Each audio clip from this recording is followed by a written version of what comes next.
What is going on, everybody out there in the stratosphere of Gears of War? How we doing tonight? We got a very special guest on the stream tonight. One person that, let's just say, when Gears 5 launched, he was one of the main people that I watched. There was only about 3 or 4 other people that were basically creating content, specifically talking directly to either the Coalition or other creators in the stratosphere. But welcome on to the show, Dutchanitis. How are we doing today, brother? Of course.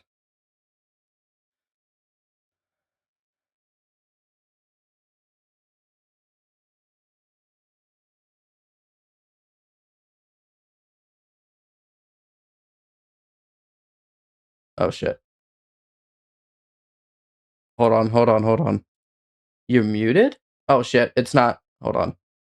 Oh, because we were in a different freaking channel. That's what it was. Oh, a different thing? Oh, all right. Shit. So, Dutchanitis, how we doing? Yeah, let's go ahead and restart that. I'm doing good, man. Thank you for having me. Yeah, let's just get right into it. Everybody that's in the chat, thanks for showing up. Well, like Father here said, it's like I'm talking to my dad here. What's going on? He used to watch me. Now I'm watching him, years later. I didn't really expect to be back, but, here I am. And I'm just trying to do my part in any way that I can and make it a good time doing it. So, yeah, thanks for having me. Of course, man. Well, we got a lot to talk about. E-Day Open Beta. I mean, I give it a solid 8.5 out of 10. I had a lot of fun. Put 60 hours into this beta. I can't remember the last time I did that, specifically for a Gears of War beta. Horde Siege was a breath of fresh air. And Versus was fun, flawed, but fun. What did you think about it? So I kind of went into the beta with the same mindset that I think a lot of people did, which is like, okay, we're 6-7 years after Gears 5, right? And we see the gameplay, and let's just see what you make of it yourself, right?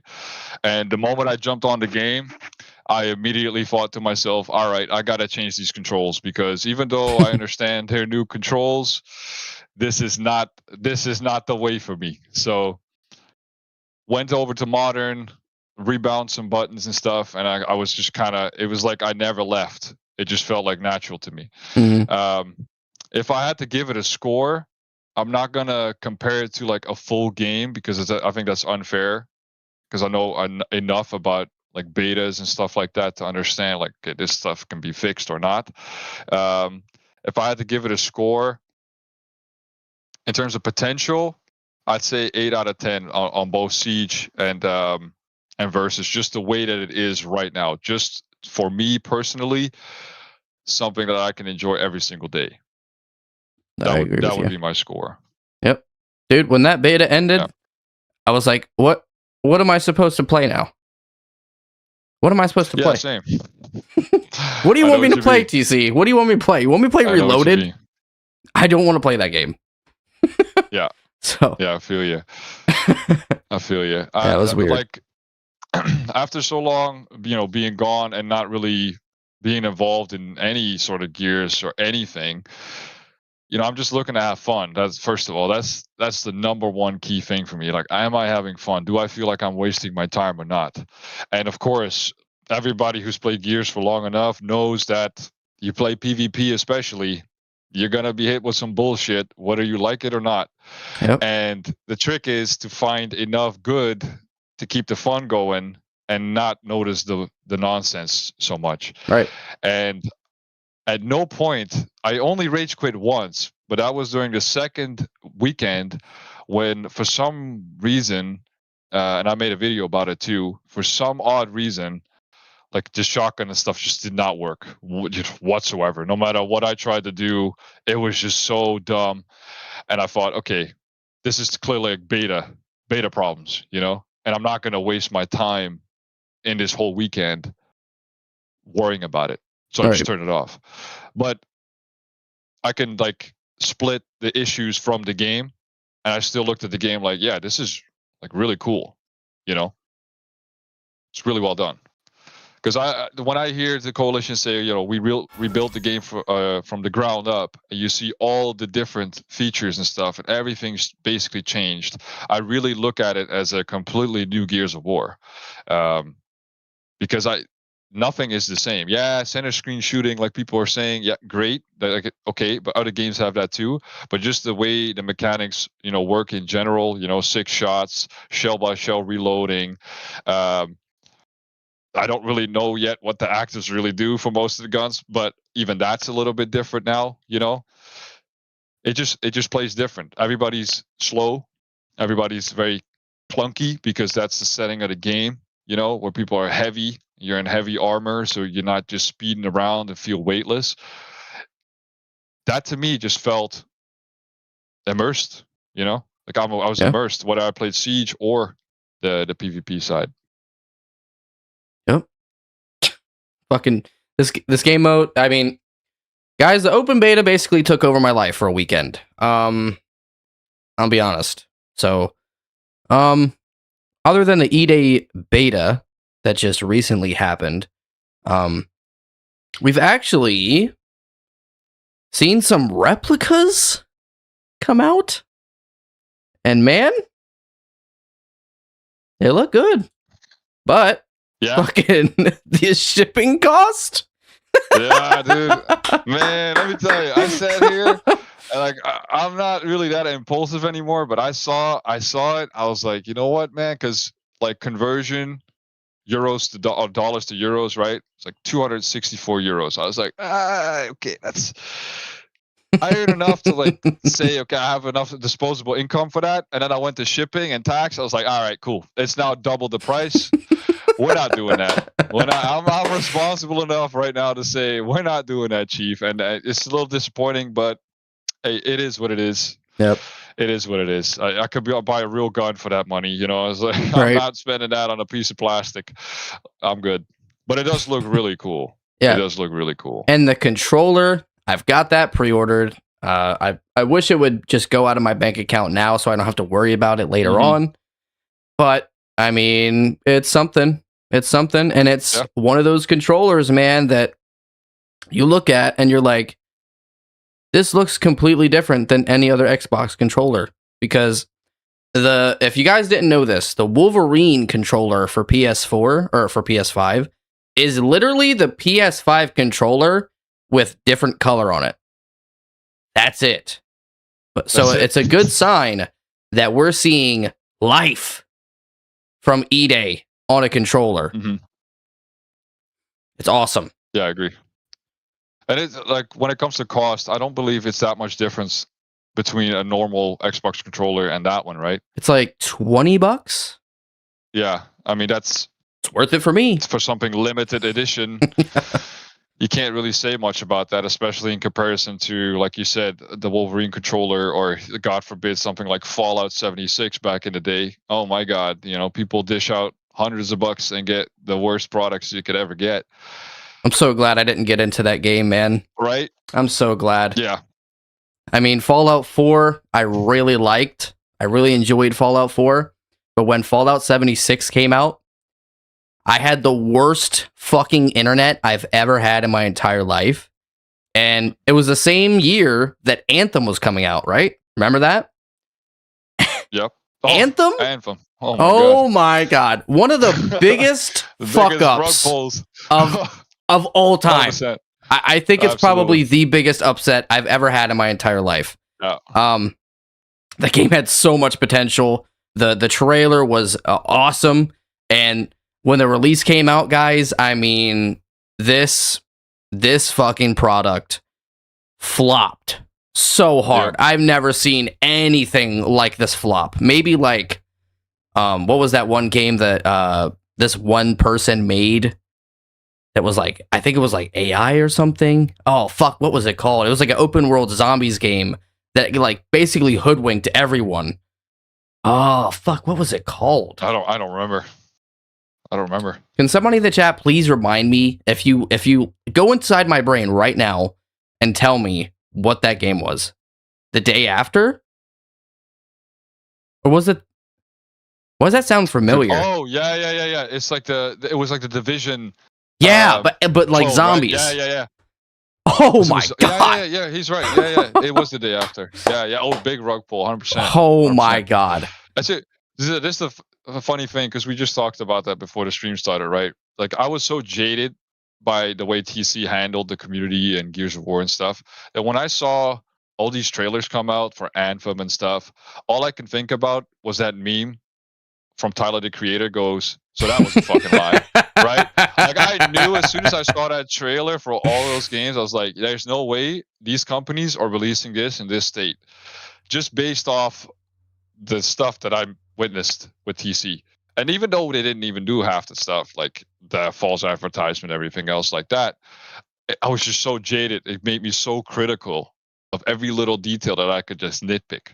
You know, yeah. When you mention something like Anthem, where the guy gets in the suit, you know, you pick your suit and you get in. I was like, yeah, that takes about a minute to get into that suit. There's no way they're keeping that in. That takes way too long. People are gonna get bored. Right? Yeah. Anyway, let's stick to Gears though. Go ahead. Let me ask you a question. Obviously, I've watched a good amount of your videos lately, especially because now that I watch them, I get spammed by YouTube, so I don't really have a choice.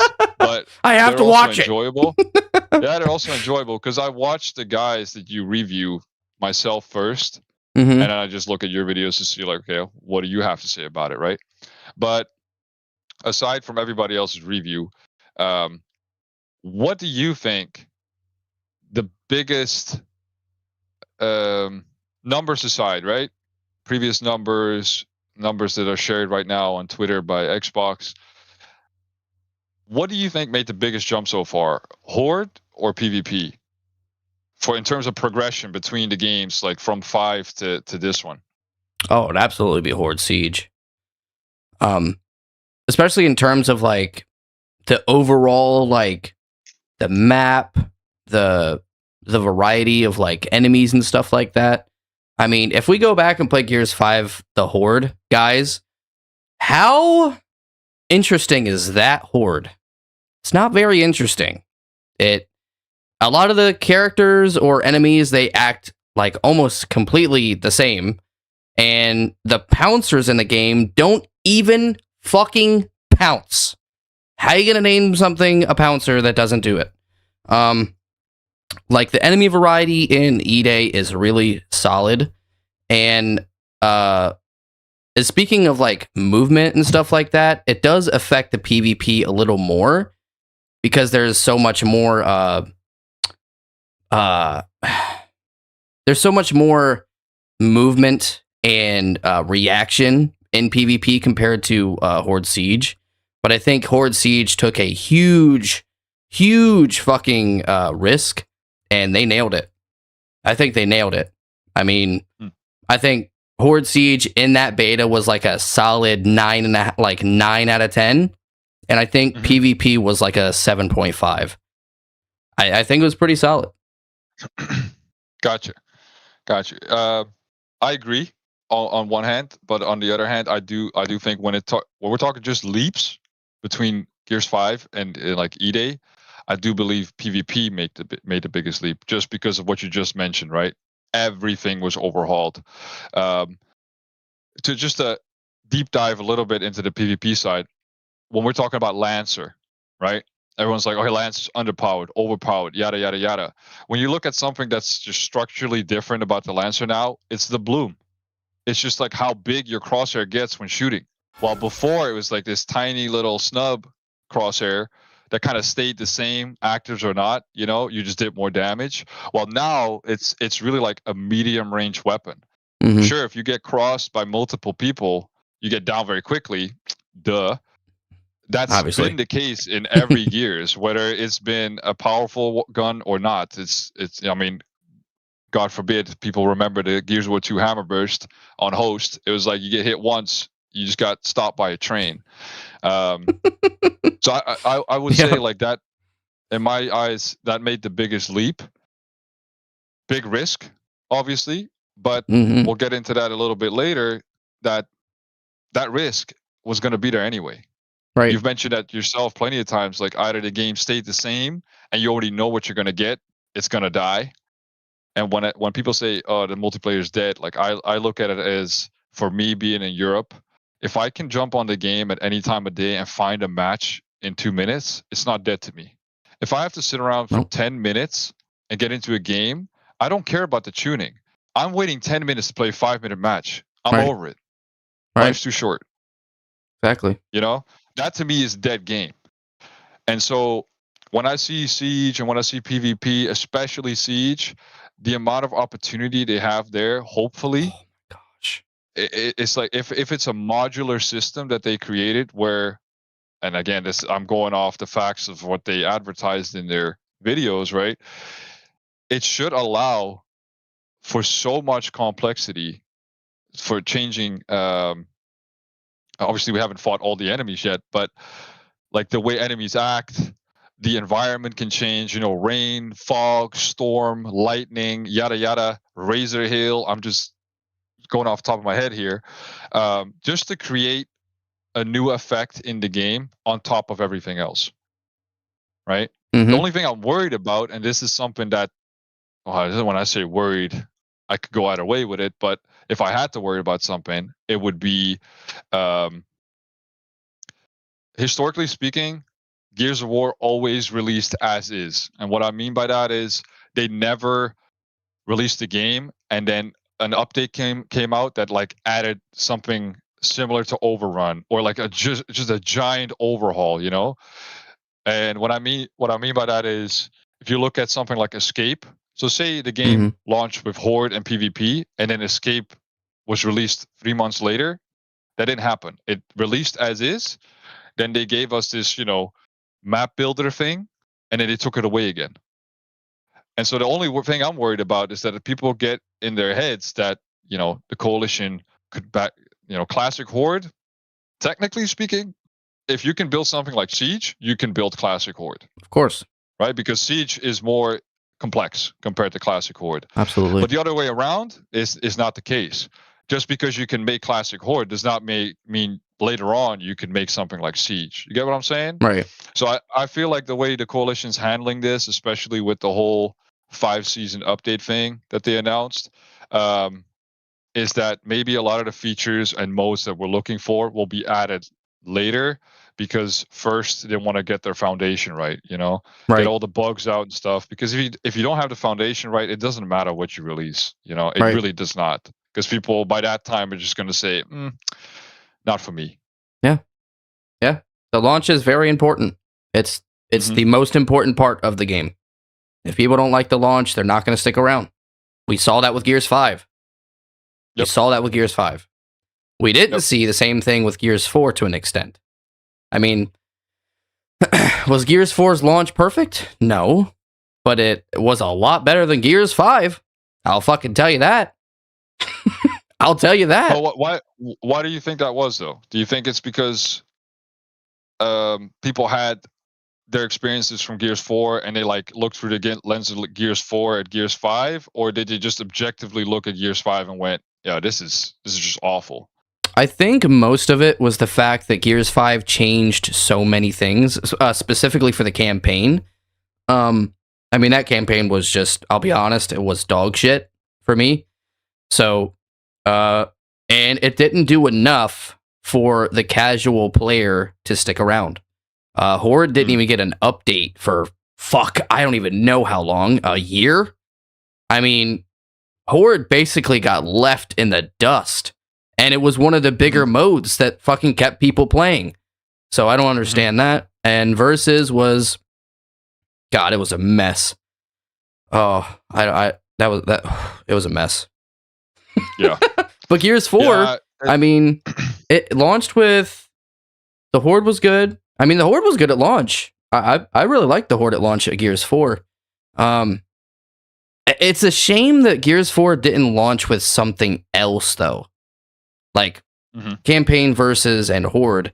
I think if they would have added another mode, I mean, it wouldn't have really helped the game, but I would have preferred to see a beast mode come back or something like that. But I mean, I've been asking for a beast mode for a long time. That kind of goes back to everybody that's been here that's like OG, right? And when I say OG, I mean just basically the original trilogy. When you look at the way TC handled communication during Gears 4 already, it was really difficult to kind of gauge, like, okay, where are we going? You know, objectively speaking, because everybody was excited that they got a new Gears game. Okay, great.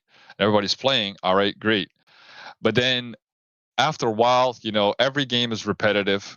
It's the loop has to stay fun. And for Gears people, the loop is fun enough to just keep playing. However, objectively speaking, if you looked at what TC announced and what they're going to do or what they could do and stuff, it just never really came out the way they wanted to, right? Yeah. Then we went into Gears 5 with the split tuning, and oh my God, did that already like go down the drain hard, because it wasn't the right tuning for the competitive people. And when I say competitive, I use that term loosely because it's just a playlist that you play, right? Right. And it wasn't the right tuning for the core people. And then you had Horde, which is basically a copy paste from 4 to 5, where you end up doing the exact same thing. You run around for, 10 to 12 waves. You have enough energy. You build your sentries, and then you just sit back and it's AFK simulator. That was my experience. You know, you just did it for the XP or for the whatever you're trying to get, and level up your class, and that was it. No challenge. Hardest difficulty, sit around, do nothing. Yeah, and that's a shame, but that's inevitable because Gears people, they min-max all the time. You know, you want to be as efficient as possible, because if you're not, then it's just not viable. Whatever you're trying to do, whether it's Horde or PvP, you know. People can say, okay, we have to like up the damage on weapon X or lower the damage on weapon X. So what? People will just find a replacement and use that same thing constantly. You saw it during the beta. People found out, hey, this retro downs people in 6 rounds. It's fucking broken. And even the tryhard, like when I say tryhard, I mean the guys who, wall bounce like mad. They're like the freaks, right? They would pick up retro and they do both. They both cross and use the shotguns. Like, dog, you're not gonna win. Doesn't matter what you're gonna do. You know? And I feel like EDA has way more potential to, despite what the devs do, the foundation is set in a way where everybody can get a kill, yes, but the better players will always win. Period. It's just whether or not they put themselves in a position where they can get easily killed or not. You know, so that's the way I look at it. And I'm glad they did that, because apparently, if we look at that X post that Gears of War put out today, strangely enough, wasn't it like 47% were playing Versus? 39% hours played on Versus, and 46% were the matches on Versus. Yep. That speaks volumes, because I thought Horde Siege would blow it out of the water. I really did. I thought Horde Siege would be way more popular than Versus mode. And apparently, people liked the Versus. Good job. Good job, TC. You did it.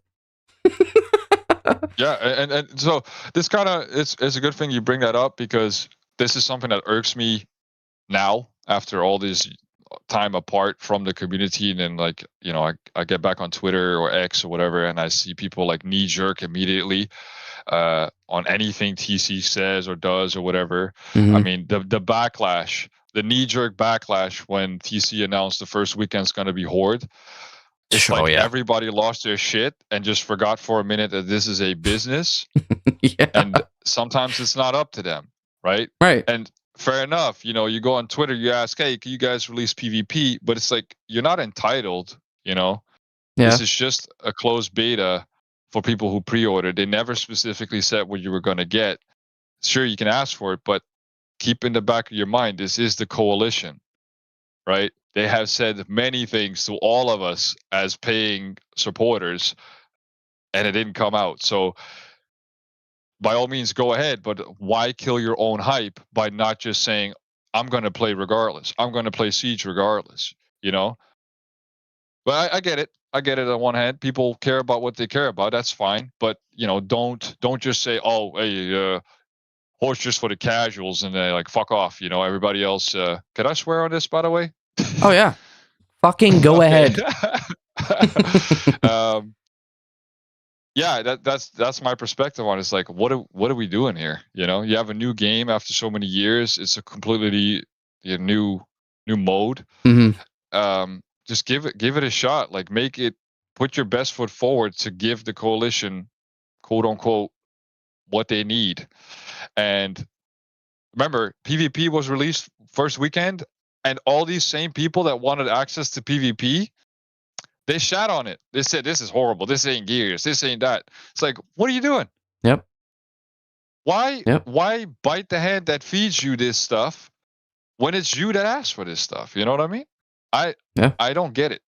And the reason I wanted the PvP in the game is because I was thinking about all the people that pre-ordered the game. Because, like, think about it. I mean, guys, we all know Gears of War, all the betas for Gears of War have only been PvP. So it was an assumption of a lot of people out there that when they got the early access, there was going to be PvP. So that's the only reason that, like, I had a voice about it. But I could see why it was a smart idea from the coalition to do Horde Siege only, because it's obvious they put so much more effort into Horde Siege. It's so obvious. So I could see it from both angles there. Yeah. Well, I'm simply talking about just the knee-jerk reaction. Oh, yeah. That's like, it just, you've been playing this game for so long. And like you said, every beta has been PvP so far. Is it really so much to accept that this one time the Horde players would get an advantage or something? Like, are you that, I might step on some toes, but are you that egotistical that you cannot, as a community, understand, like, okay, you're part of this big blob of people all playing this game, right? Without the Horde players, like you saw in the beta thing, right? Let's just say, for argument's sake, this is the community that plays Gears of War. If over 60% of people touching Gears are the Horde players, if they are not there, if they say, hey, if I don't get to play Horde during the first weekend, then I'm, getting rid of my pre-order, that's right. 60% of your player base right there. Right. They're gone. Like, are you that egotistical to think, I can't sit aside this one, or I can't just play with them, or whatever, just have fun? It's always the me, and I'm kind of allergic to that sort of thing, especially when it's something completely new, Right.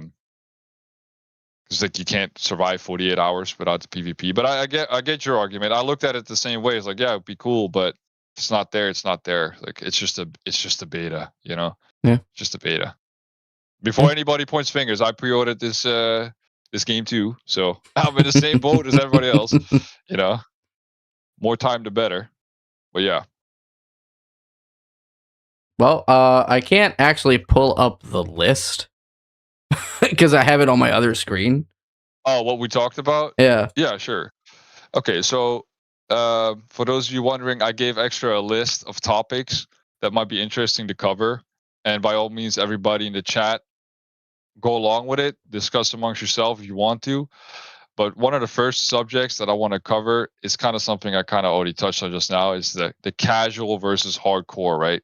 And we're talking population. Like, extra, what for you means someone is a casual player in Gears and versus a hardcore, or like somebody who matters, quote unquote, or somebody who matters more to the community than a casual player? What's the distinction for you? I think a casual player for me is someone that doesn't necessarily want to play, like, competitively, or say doesn't want, like, a casual player is someone that doesn't play the game consistent enough to, let's say, be among creators or something like that. Like somebody that doesn't play the game consistently. That's what I would say is a casual player. Okay. And is hardcore just the complete opposite, or? That's a hard question. You think so? I do. Because it's like putting them in two categories is kind of like it's 50-50. So, but like for a hardcore player, I would say a person that plays the game, like it's one of their top played games all the time. Like they barely play anything else. That's what I would think a hardcore player is. Okay. Okay. So let me pull at that one for a sec. What if you casually played a game, but you've bought all the merchandise? Are you still a hardcore like Gears guy or girl or what? Damn, that's a good question. Why are you doing this to me? I know, right? That I know. I damn. Because what I just said, right? That's kind of they'd the thing, they'd be right? a Like, hardcore. who matters more? I think they'd be hardcore at that point. Right? And that's the way I look at it too. Is like, okay, but it's like, what's really your history? Because to me, a casual player is kind of the same thing you said. Is somebody that it doesn't matter to them where the game goes, up or down, left, right, center. They'll just touch the game, hour a day, hour a week, whatever, and they'll just play whatever's there. They don't really care, right? But a hardcore player is somebody to me that like they'll always defend the game. Right.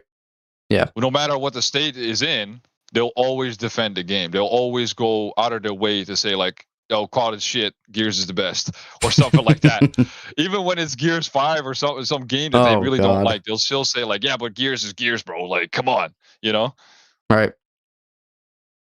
Because to me, there's so many people around the world that I've met playing Gears of War, making content, all the rest of the stuff, that it's just so nuanced now. I'm 34 years old, and there's people on Twitter going, I'm gonna bring up someone like Gold Glove, right? They'll go like, he's a casual, and you go to his channel, and this guy was making videos way back in the day when no one could even afford like a capture card, right? And then his direction in life brought him into like content creation and everything else, but he started with Gears of War. And so if this guy himself says, "Hey, I'm not a casual," and people say, "Yes, you are," it's like, what standard are you using here? Right. Like, why can't you just leave each other alone and just let somebody just set their own standard?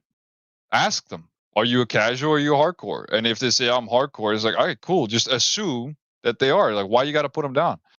And that's something I see nowadays a lot is like, oh, you should only listen to XYZ because, back in the day or something, they did something at some point in their life. It's like, all right, dude, that's an impossible standard to uphold because no one can go back. Right. I can't go back. You can't go back. No one in the chat can go back. We can only do what we do here and now. Right. And so, yeah, it's almost like people have this tendency to just lemming themselves, and like follow the best thing that like, what's it called? Like they're biased towards the confirmation, the confirmation bias, right? They hear what they want to hear. It's like, yeah, that guy's right, and everybody else wrong. Like, how does that? How it's like selective criticism or something. Oh, for 100%. Because the way I look at it is like, I don't really care what Gold Glove's opinion is. I also don't really care what Nick Mercs' opinion is. But if you're gonna look at Gold Glove and say, hey, this dude only shows up for the content for a month and then dips. Right. Well, welcome to the world of content creation where every big content creator plays the game they're getting paid to play and then they dip. Right. That's the way it works. That is the industry. I don't agree with it, but that's what they do. Yep. As long as it pays the bills, that's what they're gonna do, you know. And so people shitting on Dr. Disrespect for whatever happened in the past, I get it. But objectively speaking, it's like, brother, this guy has I don't know how many millions of people just following him around playing whatever game he plays. Yeah. Among those are Gears of War fans. I can guarantee you that. And if you shit on him and everybody that watches him, you're shitting on your own people, Right. which is the Gears of War community. Why? Why would you do that? It doesn't make any sense. And so kind of comes back to casual versus hardcore, right? If like Dr. Disrespect was a guy who was big on Call of Duty, he made the maps, he did this, he did that, yada yada yada. Everybody goes along with this man, and then all of a sudden, something happens and they turn on him. Okay, fine. But when it comes to just objectively speaking, bringing numbers to the game, it's those people that you would want to introduce to Gears of War and say, hey, even if Dr. Disrespect stops playing, you should pick up the game and have fun with it. Right. But our community, especially on these social circles like X and mostly X, really, because you have 140 characters and people always pick the worst thing to say. Right. They immediately dog on everybody saying anything. If you don't have 10 million followers, you're nobody. Like, brother, what are we doing? Are we now like saying you don't matter as a player because you're not active on social media? What is this stuff? Right. Right. It's really dumb. Does anybody in the chat have something to say about the casual versus hardcore? Because I see some people bringing up, his cool ass necklace. Thank you.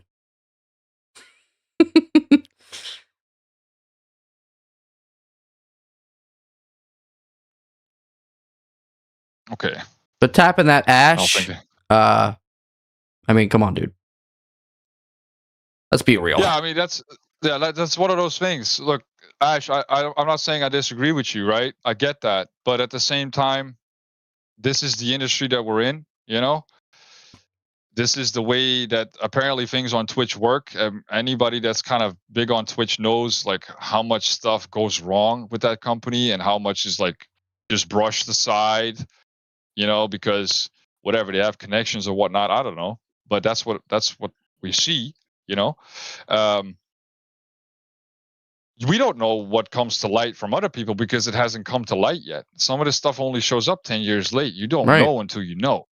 And if that's your reason for not supporting a creator, that's totally fine. But I can guarantee you there's tons of casual people watching someone like Dr. Disrespect or Gold Glove or whoever has had some controversy over whatever.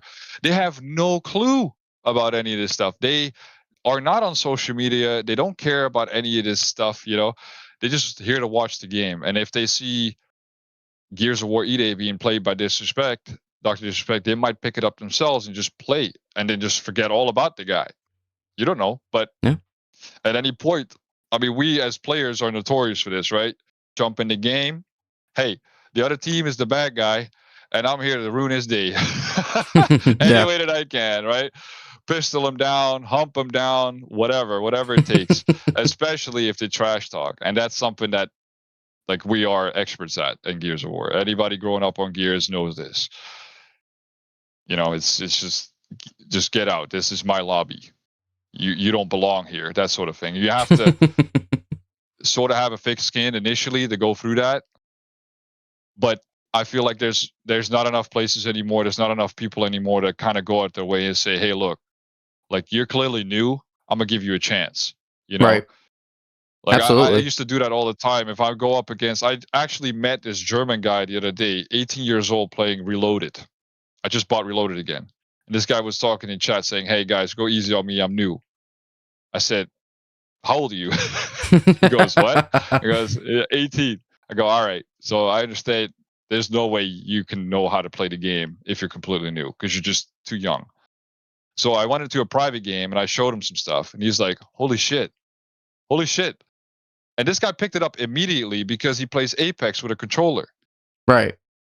So I could tell like, okay, this guy's going to pick it up. If he can play Apex on a high level, He can pick up gears easy, but you have to be inviting to those people, you know. Of And course. if somebody's talking shit and they have some skills to back it up or whatever, then it's like, all right, fine, you're gonna play the game anyway. I don't have to cater to you. But with new players, the worst thing you can do is just ruin their day on purpose. Or shoo them away. Yeah, exactly. Just say like, "Oh, you're fucking trash. Go back to Call of Duty." Like you Right. have no clue why this person picked up gears, but it's the worst thing. And I think on the Horde side, people are much more welcoming. Oh If you're yeah. new, you have an hour of Horde.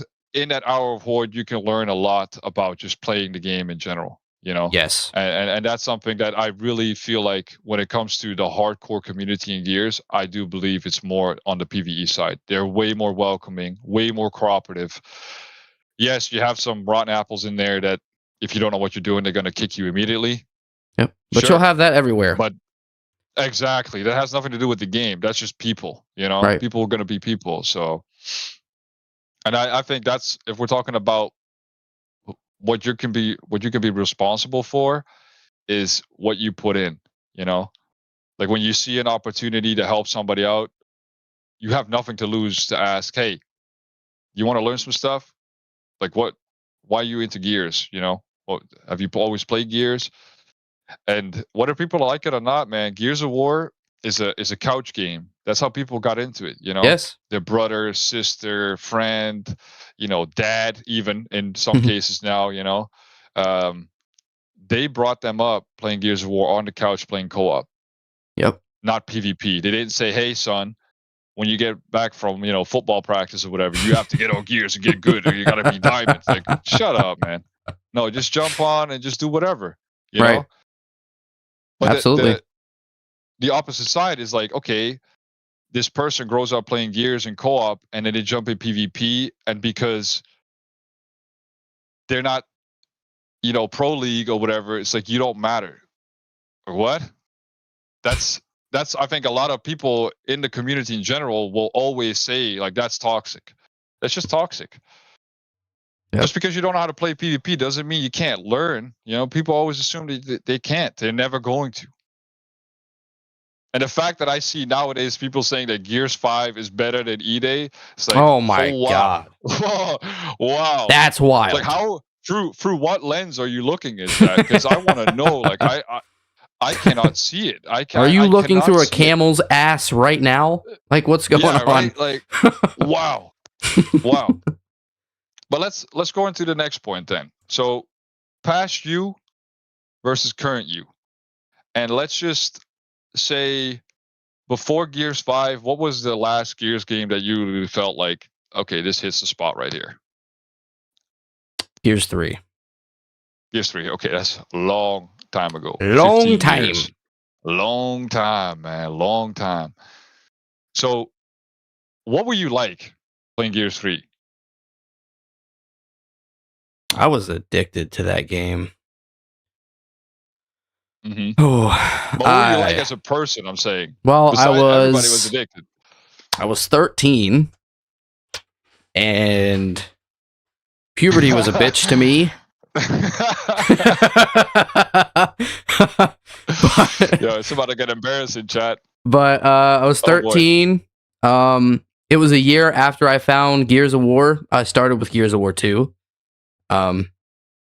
And I had a lot of friends. I was very outgoing.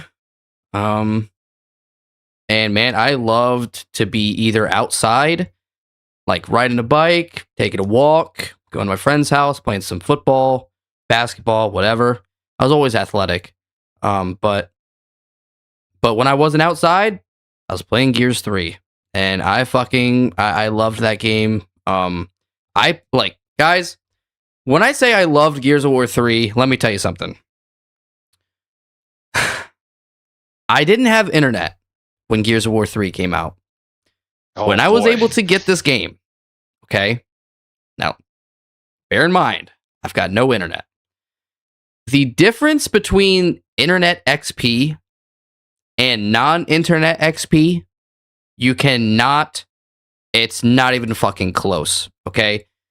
When I say I was playing 5 rounds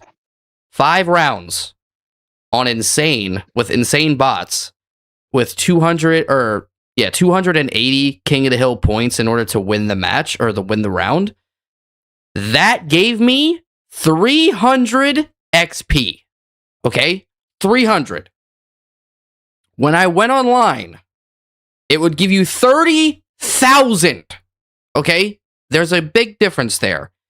But I had this game for so long without Wi-Fi. I got to level 100. Okay? That's how much I played this fucking game. I loved this game without internet. And when I got internet, I fell in love even more. I loved Gears of War 3. I mean, it's my favorite game of all time. Okay, so it's pretty safe to say that who you were when you were 13 playing Gears, it was like complete isolation, right? Yes. Like you only had the game and you had nobody else influencing you but what was going on in the game. There was nobody telling you you're fucking shit and you should get off the game and you should, do all the unspeakable things to yourself that everybody else said back then. But you didn't care about what the devs did because you couldn't even tell. There were no updates. You couldn't do anything, You had to I couldn't even see where the next ring goes, guys. For a year. No, I'm saying you couldn't even get content updates or nothing. Like nothing. You had no internet. Nope. No Xbox live chat, nothing. Man, that is rough, especially well, if you I had my my best friend down the street and we would always go to his house and play online, but that's how much effort I put into my game at my house. Like I played the shit out of Gears 3 all over. So when you did get internet, what happened? Like how much changed for you? Did you become like a toxic player like the majority were? I became a lot more competitive. Yeah, I bet. You had to. Yeah. It's like Gears is sink or swim, man. Like you show up, it's like you see people speeding around the corner. Like even back then at the start of Gears 3, people kind of knew how to wall bounce, but nothing to the extent that they can now, right? You're playing on 30 FPS. Everybody had shitty internet. It was the first time we had dedicated servers, right? Yep. And even they were still kind of half host, half server. And as much as people want to say that didn't matter, it did. It did. In terms of like true competitiveness, like equal playing field, yeah, absolutely it did. If somebody had host on Gears 3, oh yeah, you could tell. Whoa, you could tell. Oh man, those modded hammer bursts, yeah, they hit hard. They hit hard. I can tell you that. But so that's the past you. You said you became more competitive. But if I had to guess, I would just say, just due to your age and just your love for the game, you didn't really care what was going on with the game. Like playlist here and there, whatever events, like just play, just have fun. It was all about fun, dude. Right? Yeah. Now, the extra of today. If you would go back to Gears of War 3 and that game was alive, quote unquote, how would you look at the game now? I look at it a lot differently. A lot differently. Well, you're not getting off the hook that easy. You got to say, what would you look at? How would you look at it? What would piss you off versus what would keep you engaged? Well, one thing that pissed me off was the Scorcher. And I'd say like something that has stayed with Gears of War, like something that has stayed with it as far as inconsistency is like hit registration and like connection issues. I would have a problem with that. Like I'd be a lot more critical about the game now because I have so much experience with Gears of War, like with all these different Gears of War games.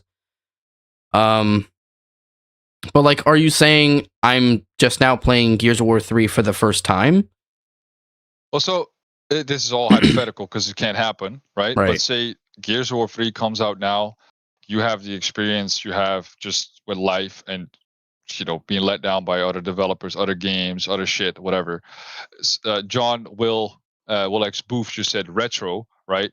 100%. I think most of us, if Gears 3 came out today and you could spawn in with a retro and you got retro down by a stack, you would immediately be pissed off. You wouldn't be the 14-year-old that said, okay, I'm going to grab a retro too. I'll do it too. No, you'd just be like, hey, this is trash. I can't do anything. Right. And that Right? speaks volume. And that speaks volumes to me that I liked E-Day that much. Because I am a lot more critical than I was. Like, if I was 13 playing E-Day, I would have thought that's the best game I've ever played. Mhm. I really do think that. Yeah. And so that's something that I believe kind of is missed in this community, is that I almost feel like there's so many people that still look at every Gears game through the same lens that they were like your 14-year-old. You know, it's like, dude, you have been playing this game or all these iterations of the game for so long, but you don't really know. Like, you're looking at it now. Somebody just said in the chat about like Delta Online, right? Mhm. I think Delta Online is one of the like best community projects I've ever seen. Oh yeah. Like, I spoke to Terry a little bit, and the fact that this guy could like get 70,000 people in a Discord or something like that for an online version of Gears 3, right? It's amazing that he did that with the rest of his crew, right? Like, Mhm. that is way more hardcore to me than, hey, I competed once upon a time, back in the day or whatever. Not that, if people are going to throw false equivalencies around, then compare these two and then really tell me that Delta Online gets no recognition for what they've done, in the public eye, because, it's not strictly permitted, I guess, but they still did it. Like, that's badass for just people, for the community to play. Like, hey, you want to play Gears 3? Get off your Xbox 360, get on your PC, download this stuff for free, right? There's no gatekeeping. Everybody can play their own way, the way they want. But playing Gears 3 today with the internet of today is not the same as playing Gears 3 on an Xbox 360 back in 2011. I can promise you that. Absolutely. I can promise you that, man. Oh Absolutely. my God. The toxicity that came out. When the Gears 3 beta came out, oh boy. I was one of those boys, just like everybody else, dude. I was let's see. That was 2011, 15 years ago. I was about 17, 18 when that game came out, and whoo, dude, I wrecked shop and I talked hella shit, and so did everybody else, because back in the day, Gears 2, hey, Gears 1 and Gears 2, everybody that played back then knows this. You had no party chat. You had to be in game. Right. Ranked was like, you got kicked out of your party chat until the game was over. So if you're dead and you get traded with somebody, man, you are talking shit to the other team on your behalf, like on your boy's behalf. Like, you're fucking dog shit. Beat me at this, beat me at that. That was fun. Can't pull that stuff today because you'll get immediately banned by Daddy Xbox. But that's what people did. That's how they kept the flow going, the hype going, is just talk hella shit the entire time. Because that's how you get that competitive. Everybody that plays sports knows this. Oh, yes. You're standing next to a guy shoulder to shoulder. You're going to talk shit. You're going to get into their head. They're going to try to get in your head. That's just the way that it is. And everybody accepts that. And after the game, it's over. Boom. You go home. It's like it never happened. Right. But now it's different. Everybody's in party chat. Everybody's like in their little clique talking shit.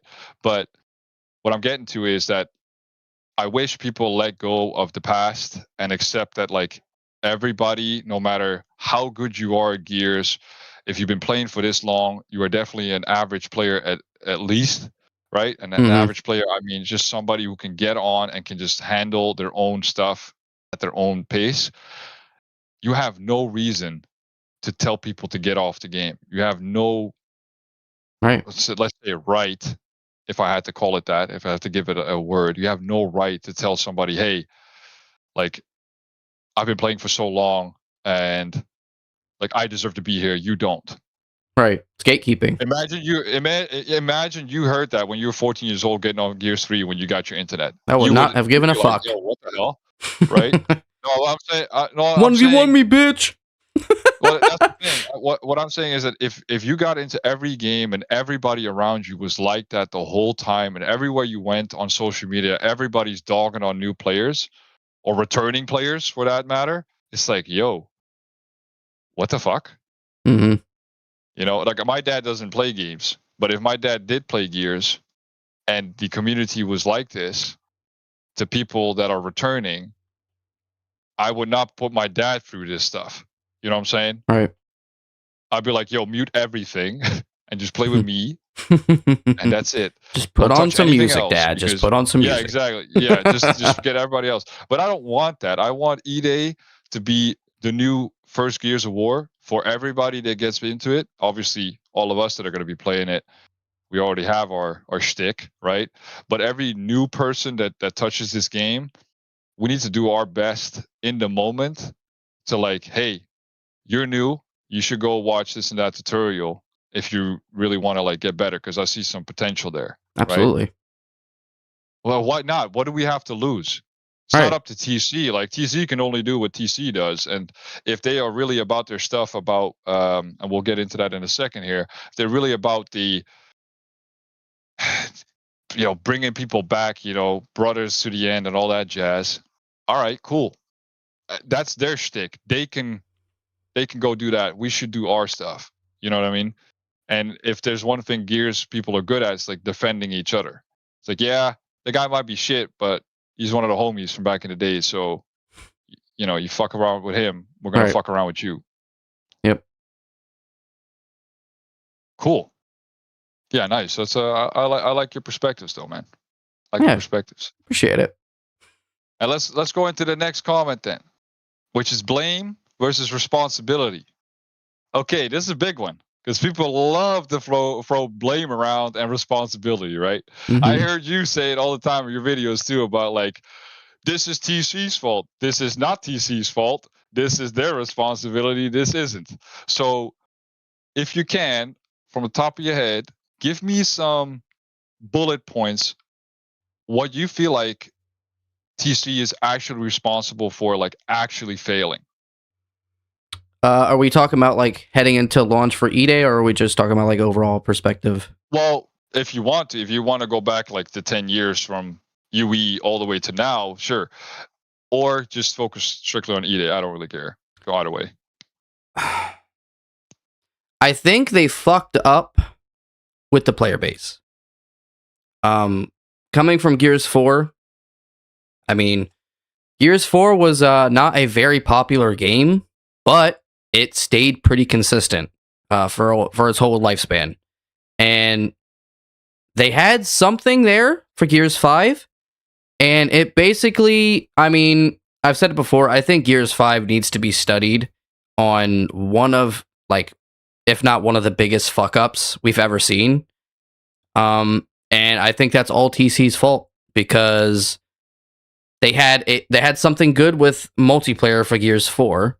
Like, I haven't met a single person that didn't like Gears 4's multiplayer. And they basically just... I don't... Like, the movement was different. It wasn't, like, completely different like E-Day, but it was much faster. There was so much aim assist. There was just a lot of things that TC did that weren't really needed for Gears 5's launch. And they kind of just missed the mark on a lot of different things, especially that campaign. But yeah, I think that is, and I think that's why so many people are kind of on the fence with TC, because you've brought this up. They haven't really talked to creators or basically anybody. I mean, when they went silent in 2021, we heard nothing. Nothing, yeah. For a long time. And then all of a sudden we get an announcement for a game. There's hype. There's super fucking hype for the game all of a sudden. And still nothing. And then, and then we get this, the early access, we get the beta, we get all this other stuff. And they're finally tweeting.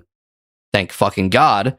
But I mean, like, that I think solely Gears 5 could have been a lot different.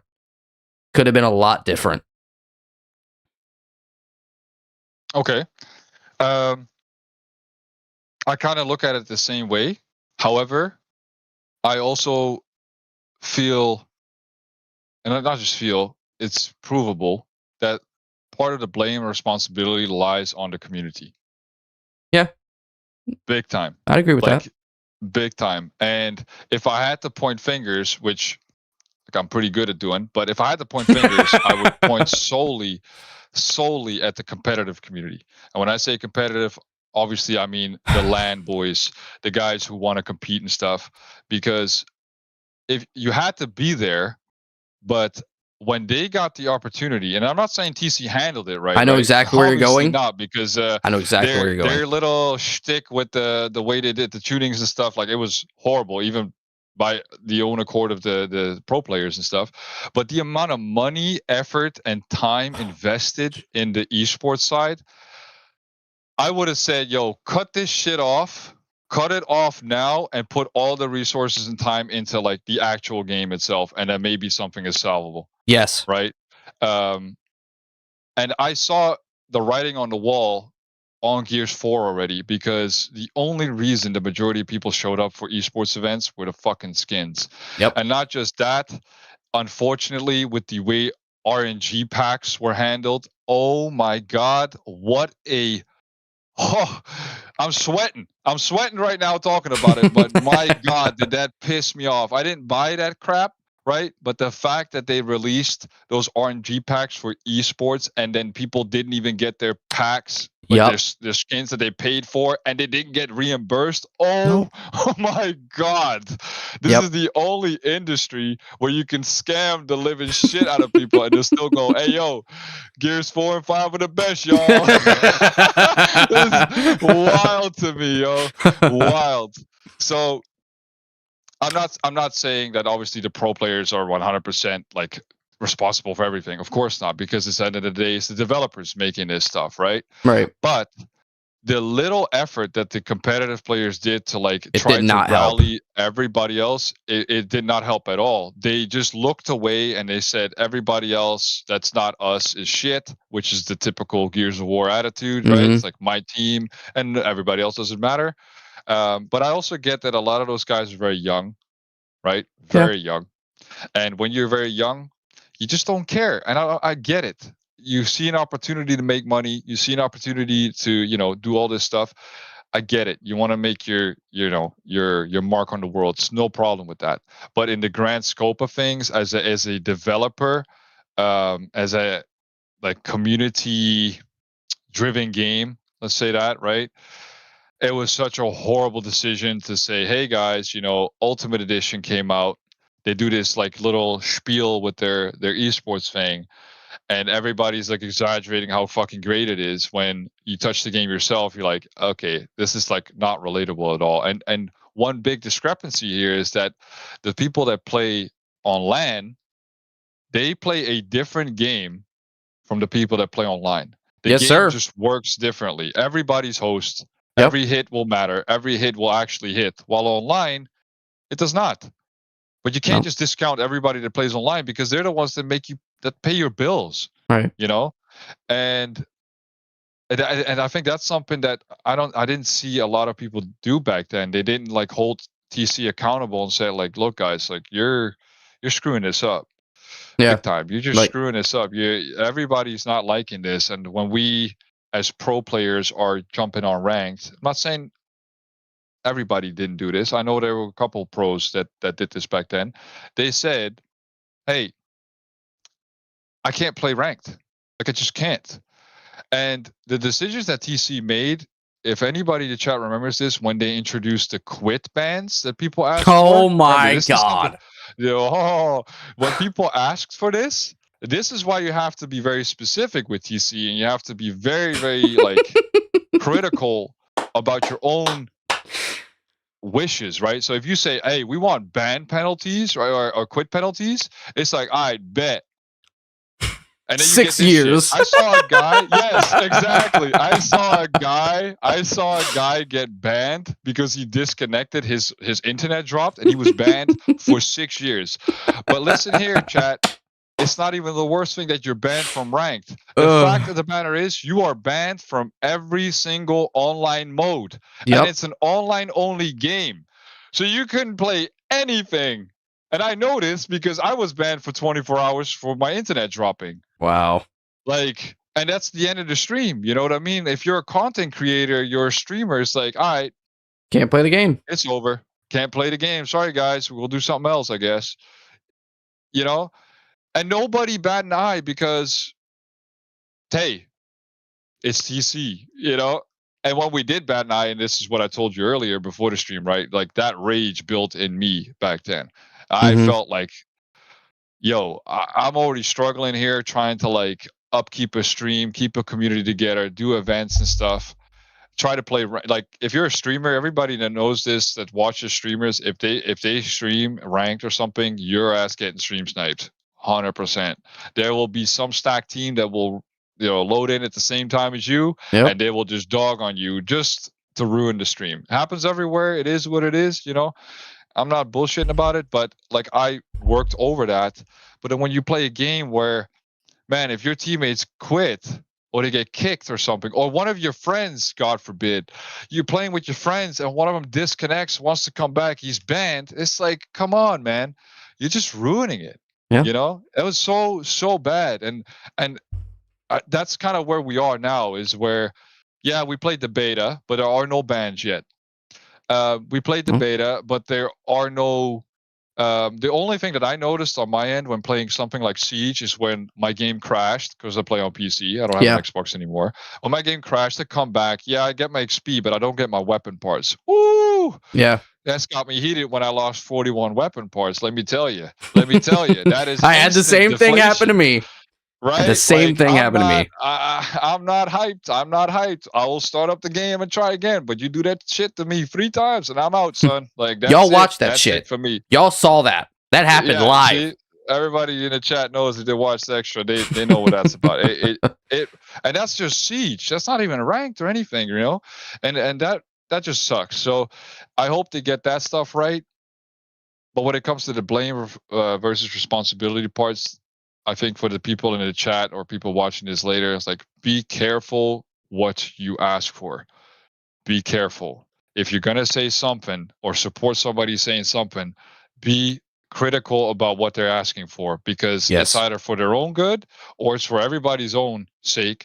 That if you're asking for something that goes viral, like the PvP weekend, and it backfires because 50% of the people getting access are now dogging on the game, that's not what you want. No. Right? No. And hindsight is always 2020, but be careful. Right. Be careful. That goes for both TC and us.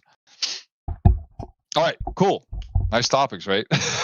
Yeah. One thing I wanted to add to that is that the pro players that were making all this money back then, they simply just did not give a fuck about creating content or streaming the game.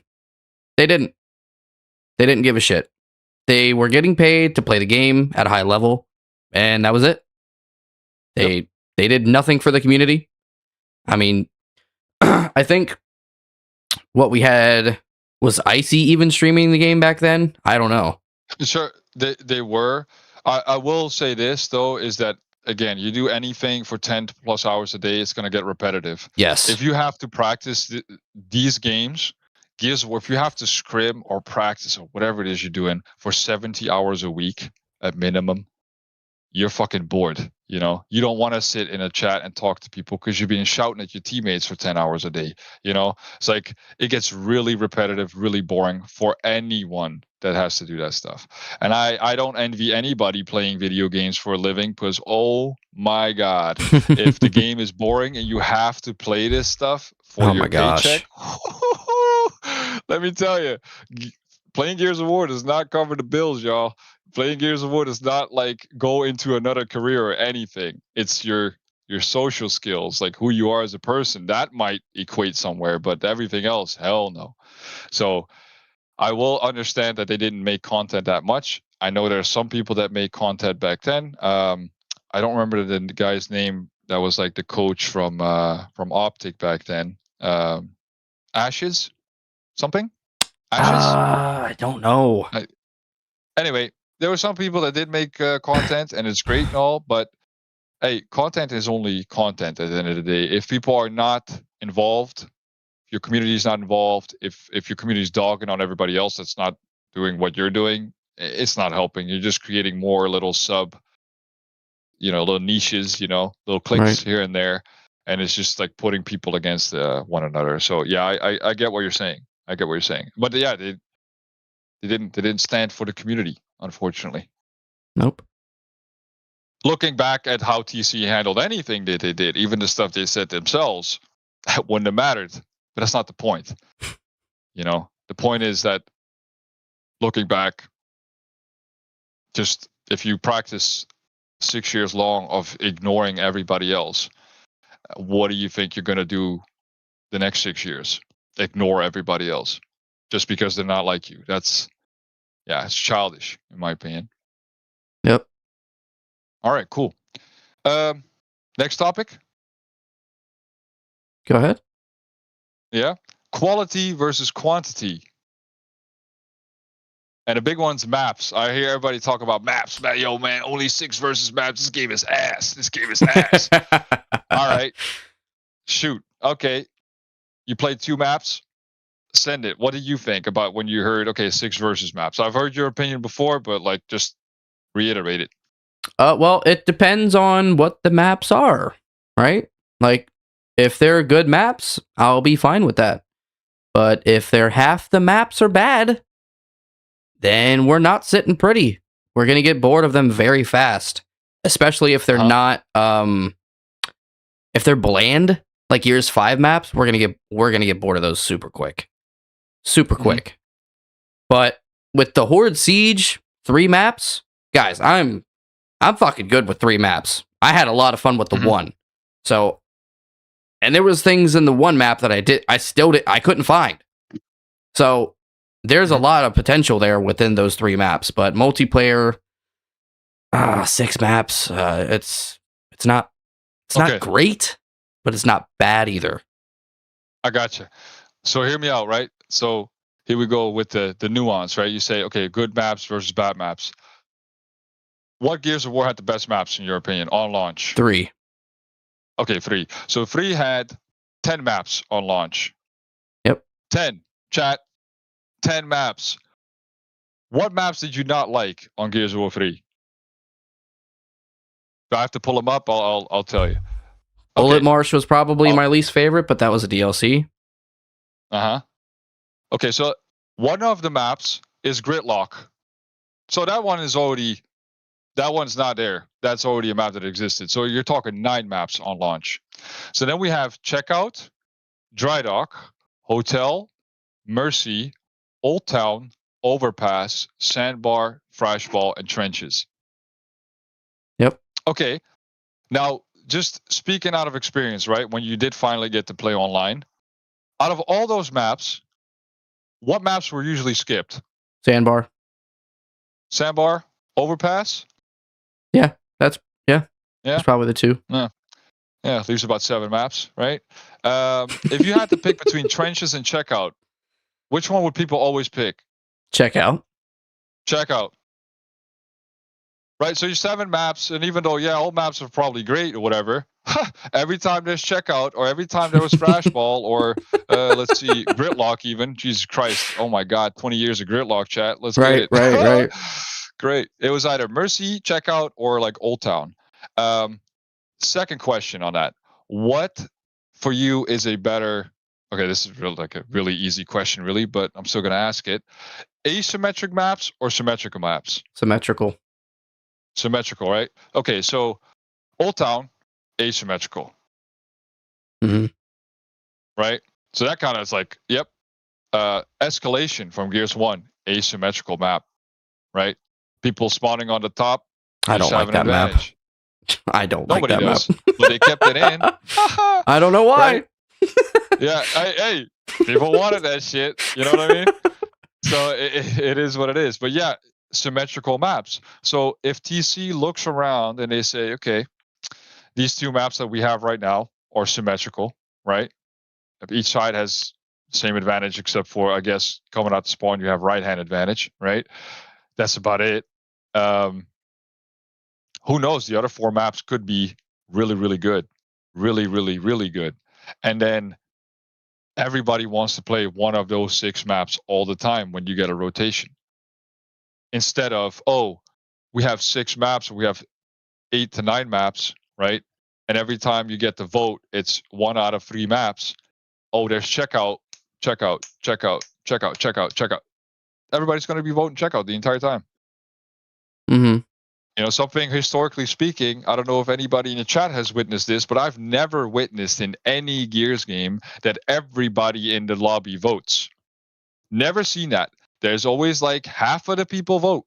And if you're stacked, the stack is voting one map, and it's going to be the map that they can win on, you know? Right. And if it's the same map that they just played, they don't care. They're going to vote it. Right? So there's a reason why Montage just picked Outpost on the beta. It has the fucking sniper. Right. Period. Yeah. You know? And that's what controls the game, is like, what can I do? Where can I win? You know, winning over balance. That makes sense. Yeah. And I see your point, like 100%, and I agree with you. I hope they change the map rotation. Like, instead of here's 3 random maps, here's 3 maps you haven't played yet, or here's 3 maps that aren't the map you just played. Like, I would like to see something different. Like Dummy just said. Yeah, where it's like, hey, the map you just played, you cannot play again. Yes. Yeah. I mean, that's how you force people into the direction you want them to, right? But Right. then also, look, at the end of the day, it's people, right? And if they see 3 maps they don't like, boop, back out. Yep. Requeue. You know, it is what it is. Yeah, exactly. It is what it is. That's fine, right? But there has to be a system where, or people have to understand that if it's 6 really good quality maps, it's great. Secondly, quantity speaking, when we're talking about before, people said, okay, they launched X amount of maps. Horde and PvP were played on the same map, the exact same map. So technically speaking, from a developer's standpoint, that is easy. You know, Mhm. the map makers only have to make a map for both these 2 modes on the same, you know, scale. With Siege, they had to create an entire city. Yep. And that is really difficult. You look at games like Division, other games that have the city-built Tarkov, for example, right? Making a good big map is not easy. It is very hard. Because you have to balance it properly, right? With where the spawns are, where you spawn, where your extraction is, where the objectives are, you know? And the other Gears, like Horde, is just sit in one spot, suck on your thumb, shoot the active, get the weapon from the weapon locker, shoot another active, put it back. Right. That's the complexity we're getting into. But with Siege, it's like, hey, you're getting 3 giant fucking maps, and we don't know if they're going to be great or not, but it doesn't matter because you have to run around the entire thing. That's the objective. Or you sit in place if that's what you want to do. But that's why I believe there's only 6 launch maps for PvP, is because the focus is on these giant maps, because that's way cooler to do. Yes. And I can imagine if these so-called leaks are true by that channel Gears of War on Twitter. Shout out to whoever that is, by the way, because what he's doing isn't strictly legal. No, I'm trying not to look at him too. Yeah, right. But hey, if it's a leak, it's a leak. It's whatever people are going to see. If it's true that they release stuff like Wingman, right? And you have a big ass map like that, you could have 12 teams of 2, 24 people on that map. You could have that, you know? Yeah, you could. And would it work the same? Absolutely not. Absolutely not. No. I would need a different 20 tuning versus 20 is still even not that big, but it's more a case of like, hey, if they can take a section of that map and create it into a multiplayer map. Look, at the way I look at these things is that if they can do the big thing right, all the small stuff can be done easily in comparison. They cannot do it the other way around. They cannot do basic Horde and then build Siege during the live service portion. It has to be the other way around. You know, so if they can pull off Siege, then they can pull off Classic Horde. Right. Because it's just a multiplayer map where you camp somewhere, you know? Yeah. And I also feel like the way they handled the like the moment-to-moment gameplay for Horde Siege is so much better than the regular Horde is now, Oh because my it god, reminds me yes. of the way Gears of War 2 and Gears of War 2 was, and a little bit of Gears of War 3. Because in Gears of War 3, I don't know if the chat remembers, but I sure do, is that you pick your little command post, Mhm. right? The initial one, and then you do your, your inter wave like challenges for more money and stuff, and then you build your your barriers and shit like that. But you kind of have to sit in place at some point, especially in a higher difficulty, if you're not playing with mutators, because it's just too much. Mhm. It's too much damage that you're taking. But what I liked about the old Horde is that you had so little opportunity to get ammo that you had to pick up enemy weapons. Right.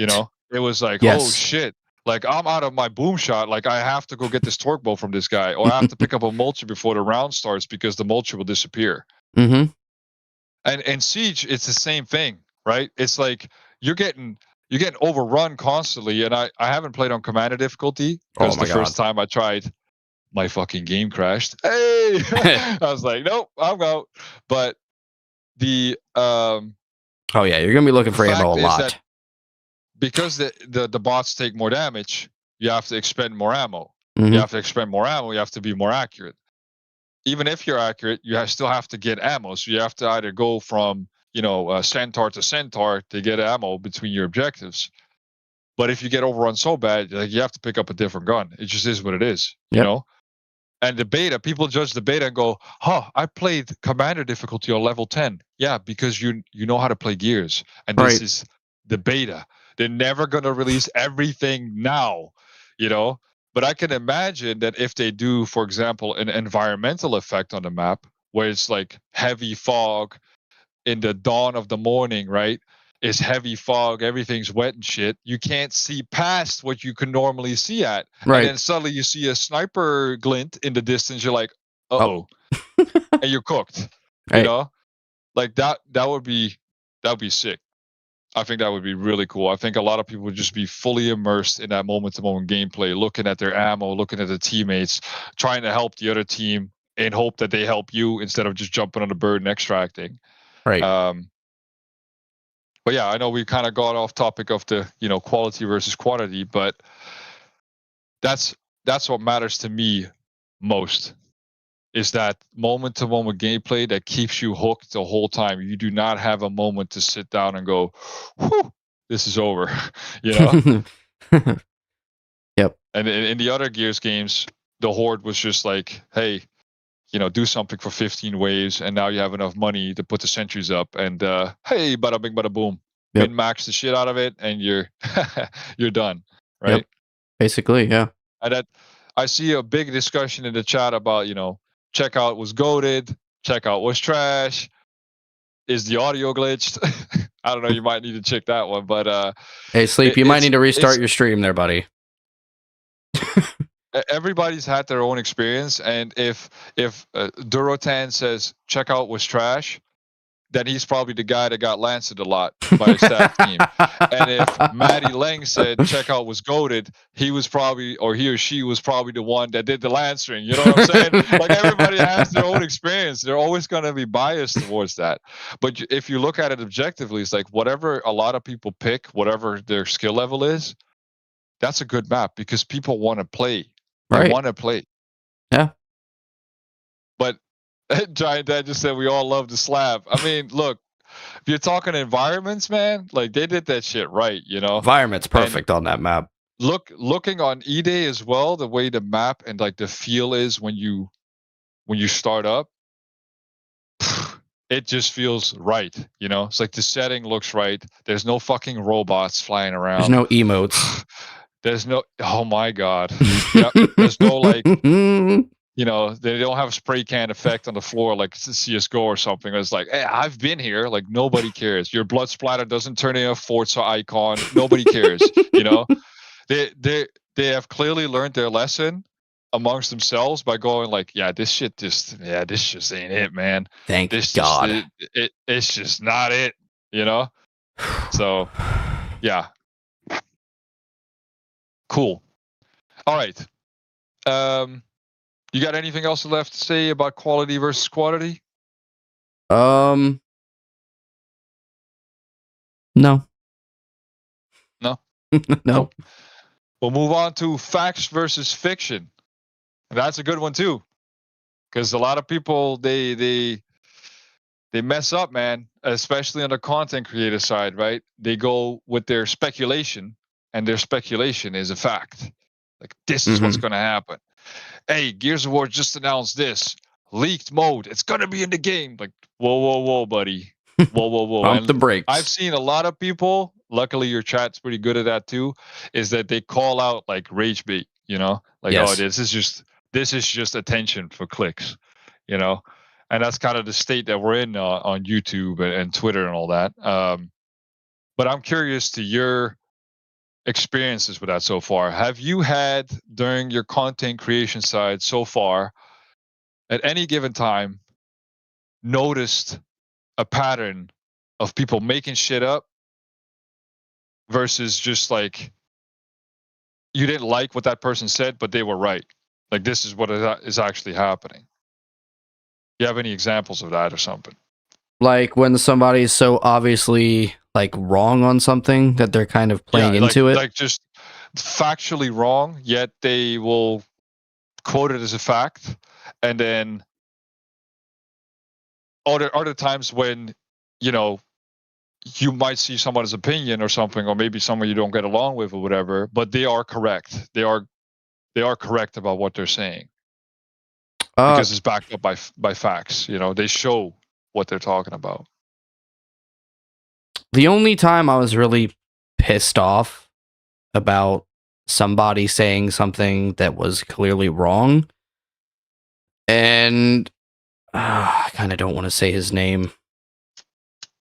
I won't say his name here because I like the guy, but let's just say when Gears of War Reloaded launched, okay,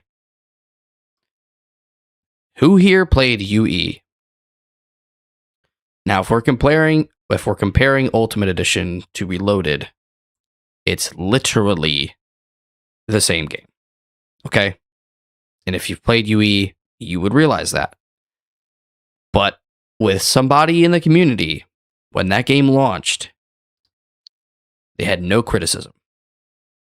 Nothing. So, I basically took it upon myself to kind of be... How do I say it? I wouldn't say the negative creator, but I would say more of a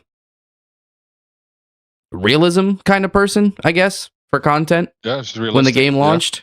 So a lot of my videos were negative because I was pissed off with the game. I literally quit making content because of that game for a little while. So, yeah. It's not Nick Merckx, though, guys. It's somebody in the community that I cannot say because I like the guy and it really pissed me off. But yeah, I've experienced something like that. Okay, so I'll pull you up on that one too. Did you watch any content creators make content about Gears 5 when they got early access to it? I don't remember that far back. Anybody in the chat, have any of you watched the content creators make content about Gears 5 before it released? And do you remember what they said? I remember Shadows, but that's about it. I don't remember anybody else. We'll give it a minute.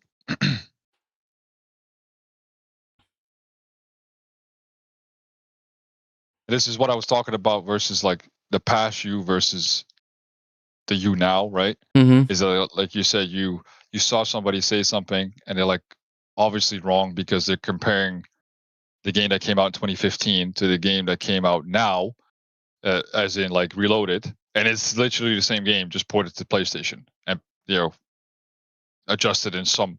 Oh, you can change the colors of your fucking Omen. Oh, whoop-de-doo, you know, what a feature. Hell yeah, everybody asked so much one. New. But what I'm getting at is that when and that caused the rage in me back then too, is that all the content creators that got early access to the Gears 5 glazed this shit out of that shit. The beta came out and the entire community said, "What is this? What is this? Oh my god." And they 180'd completely, you know? But this is one of those things, like, you had to be there. Because if you were there, that's why I believe you that you don't remember, because if you were there, you would have distinctly remembered that. You would have distinctly remembered yes, I all would've. the community content creators getting access and then saying like, "Oh no, dude, I'm 100% honest." And of course, everybody knows Shadows. Razor's Edge. I don't know. Nah, Razor's Edge making he made some content back then. but I don't think he's never been that guy. Like he's always just kind of on his own little thing, you know. And for better or worse, he just liked to make Gears of War videos. So I didn't see him make that stuff, but I saw all the other people do, because obviously it's a new game and you want to create hype and you want to create clicks. But my God, do you do a disservice to the greater span of the people playing the game, to your own supporters, by saying stuff like that? Because I could not believe what I touched when I touched the Gears 5 beta. I could not believe it. That game was dog shit. That beta was absolute dog shit.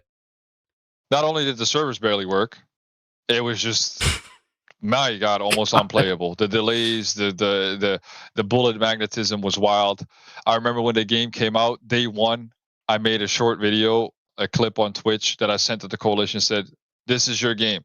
And I showcased, I probably still have it on my Twitch channel, I'm not sure. But I showcased that you shoot a good like 5 feet next to the guy and the bullets just magnetized to the person. That's on release, right? And it said, "Ooh, that's not so good." And then the community dogged on me. This community dogged on me for putting it out. Like, brother, this game is cooked. Like, you need to fix it for everyone, not just me. Like, this is just dumb, right? Right, but at least you could be a Terminator in the game. Yeah, 100%. I mean, that's another one of those, right? Like, I saw the Terminator thing, and I have a reaction on my channel. Oh my God! I was like, "What the fuck?" And I'm a big Terminator fan.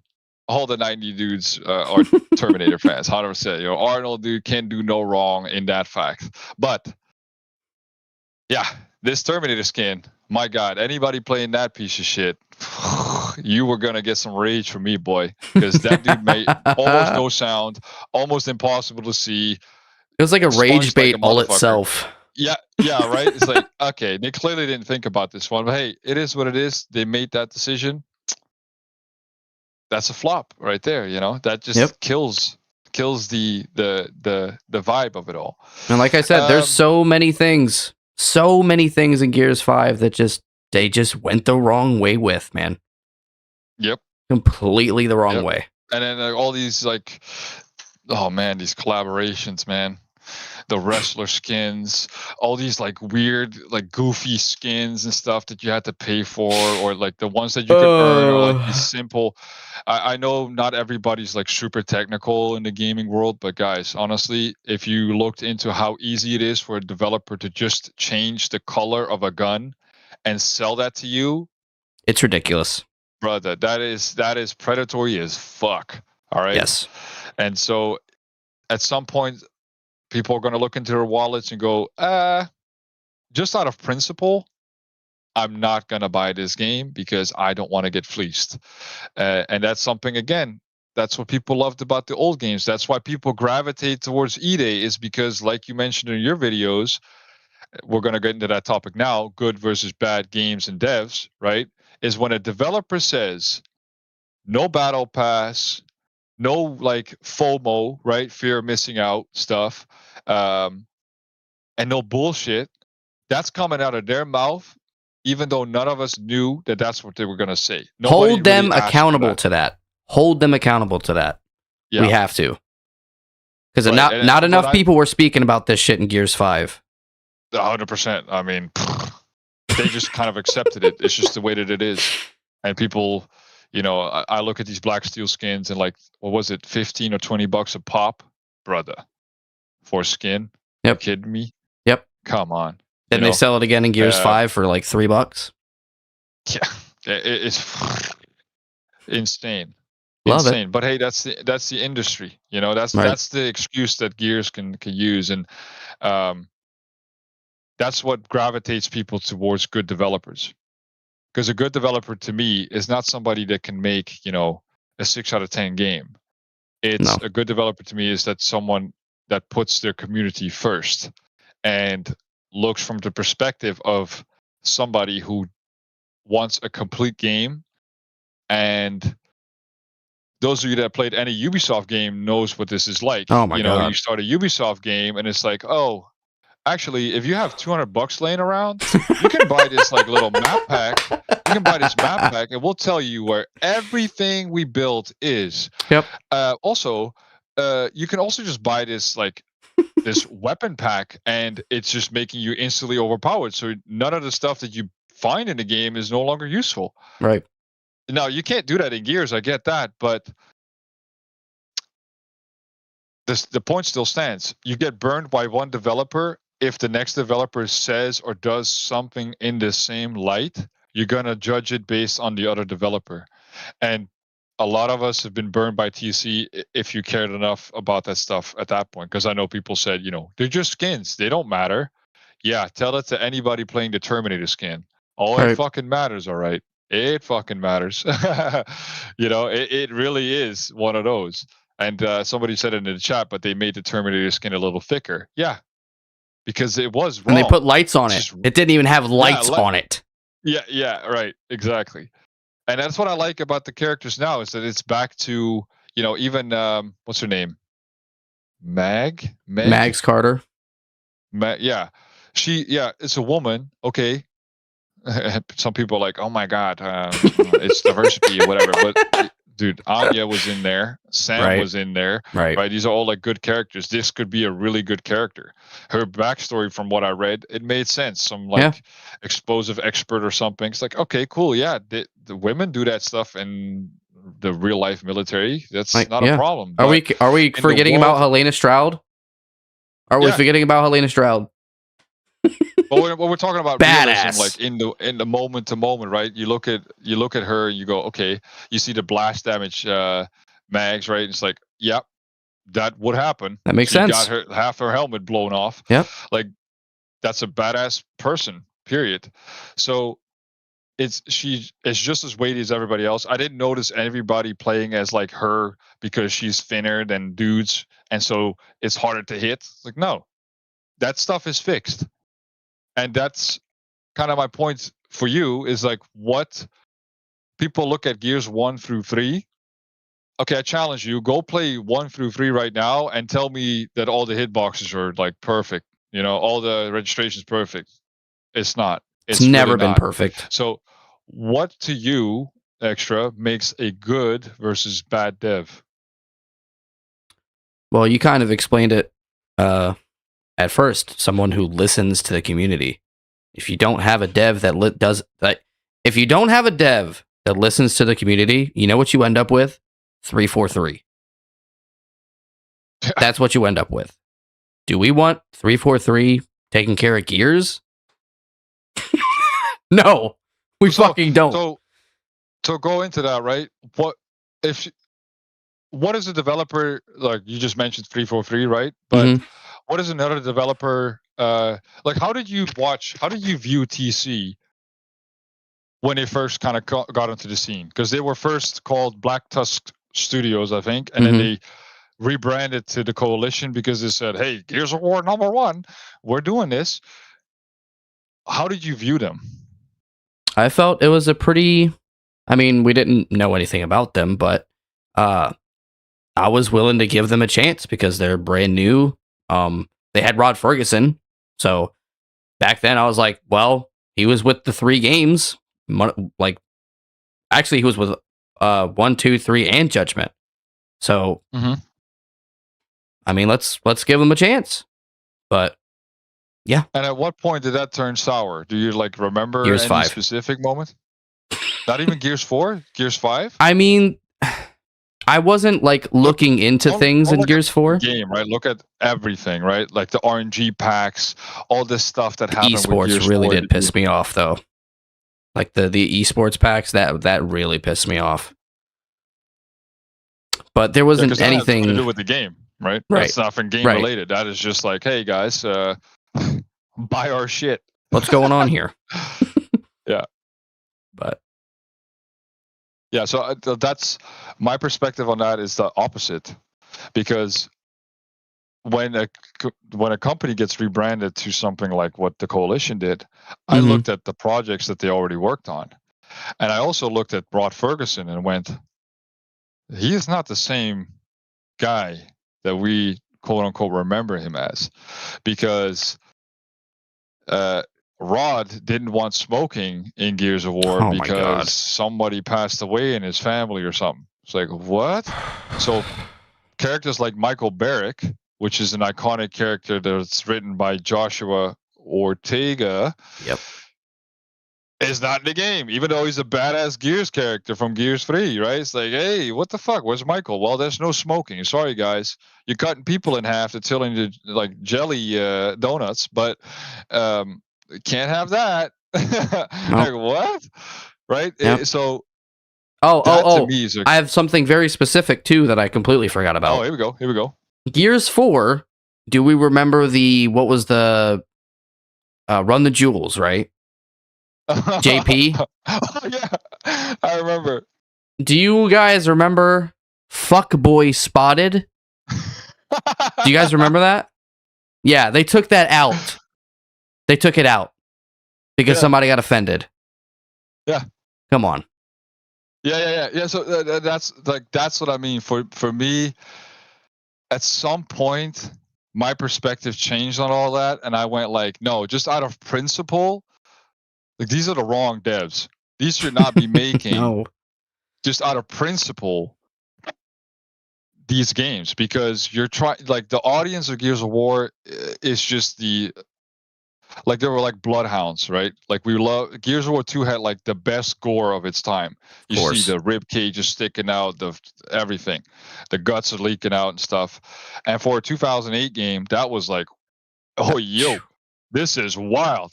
And then you go into Gears 4, you went from UE, which is still kind of Gears 1-ish, to Gears 4. It's like, hold up, everybody's now jelly donuts.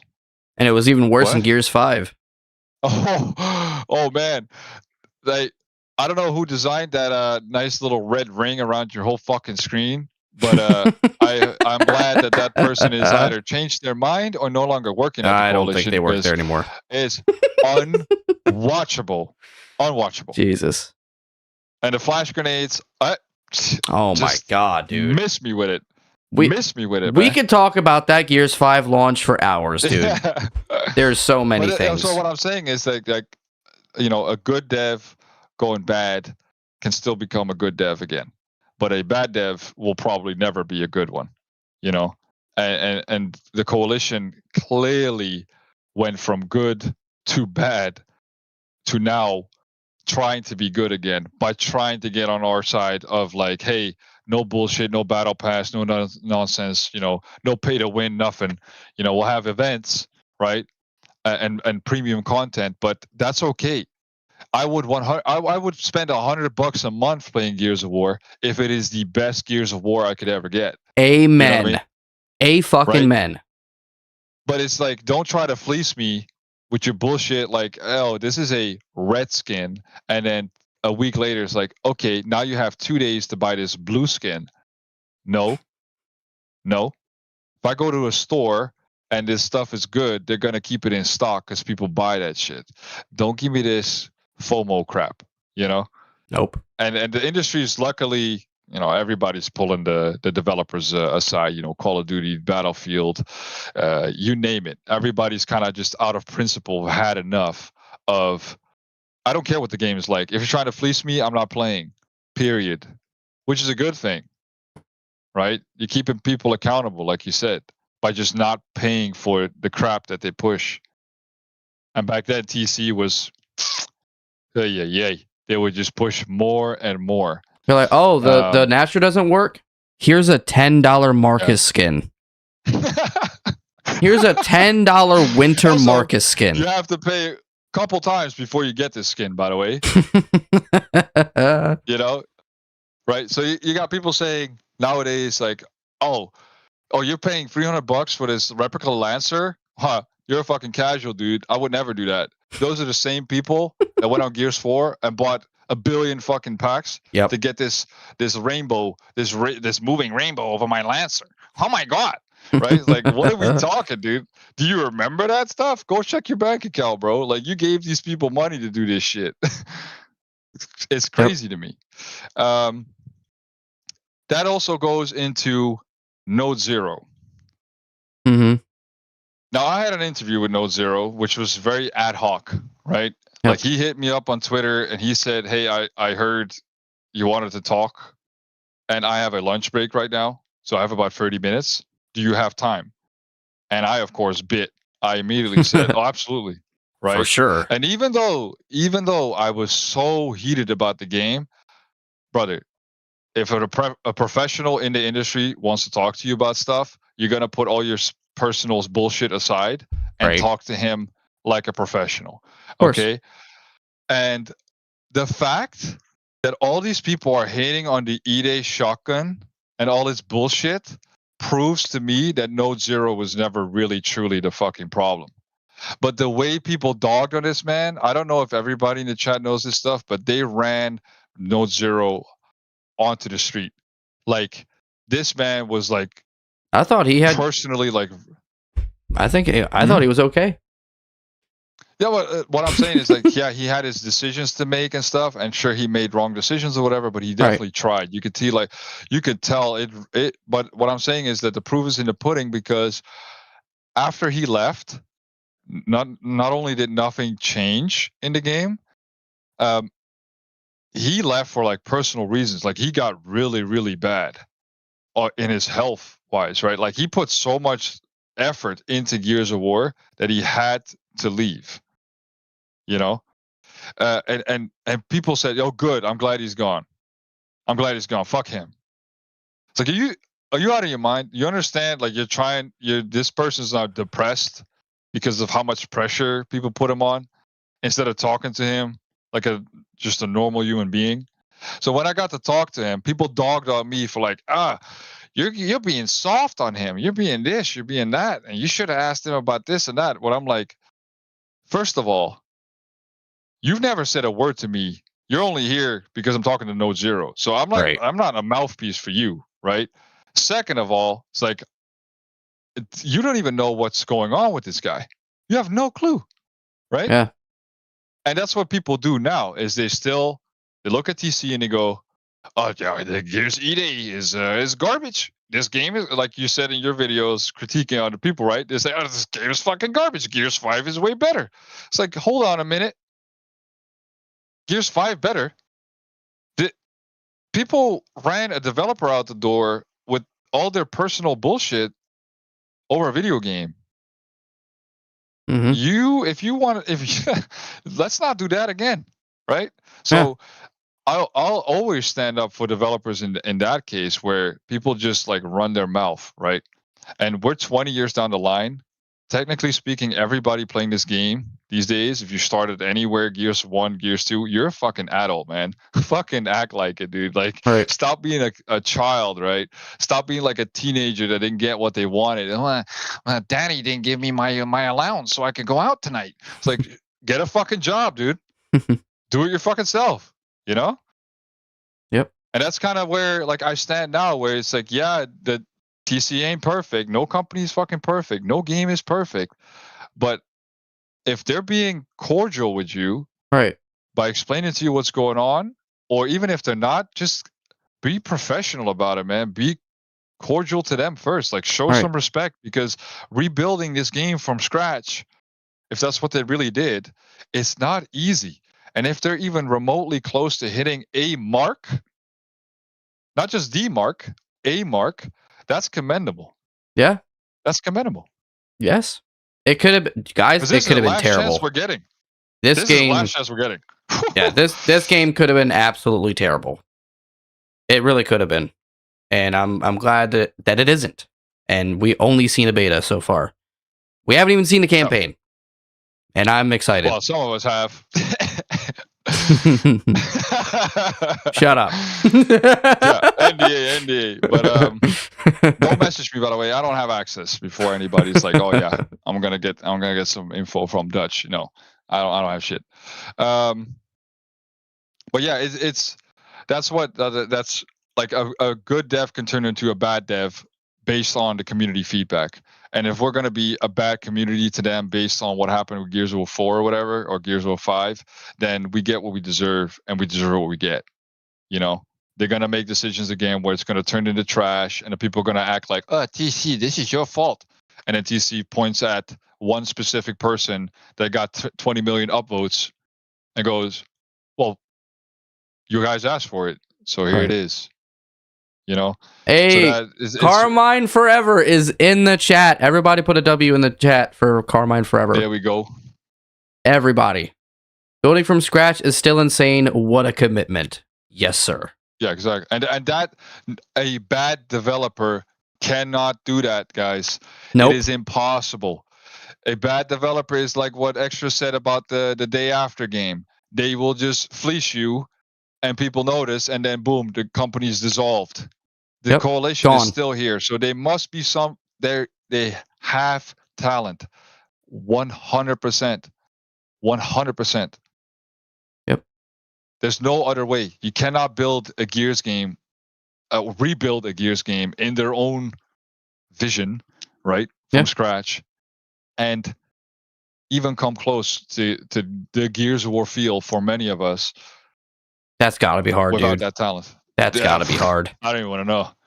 I don't mean, yeah, I love to be a fly in the wall in those conversations sometimes, right? But that's commendable. So, you know, I implore everybody in the chat, everybody listening to this stuff, do not listen to the knee-jerk reactions from anybody, because 9 times out of 10, they don't know what the fuck they're talking about.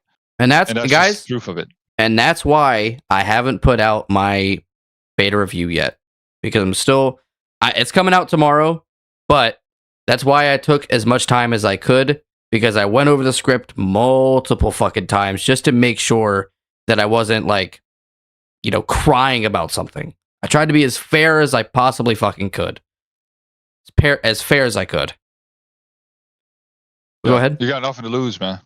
Got nothing to lose. Cool. All right, well, those are those topics. We'll run through the E-Day ones real quick. So I'll give this one to chat, actually. So I'll put this in the chat, and then we'll see whatever people spam the most. Oof. Does this... Oh, yeah. How many options? I could put a poll up. Well, I'll just put it in the chat, but as you can see, good old YouTube does not do it correctly. So pick a... Oh, my God. It's like everything is just pasted together. So it's visuals, ambience, the feel of the game, the performance, the balances, the barrier to entry, horde siege versus ranked, monetization, features, community, requests, and expectations. So I guess half of these kind of already had, right? Visuals. How do you play on Xbox or PC? Xbox. So how does the game look for you? Like, how does it... Oh, it looks so good. Okay. Looks so good. It looks good. What really stands out to you?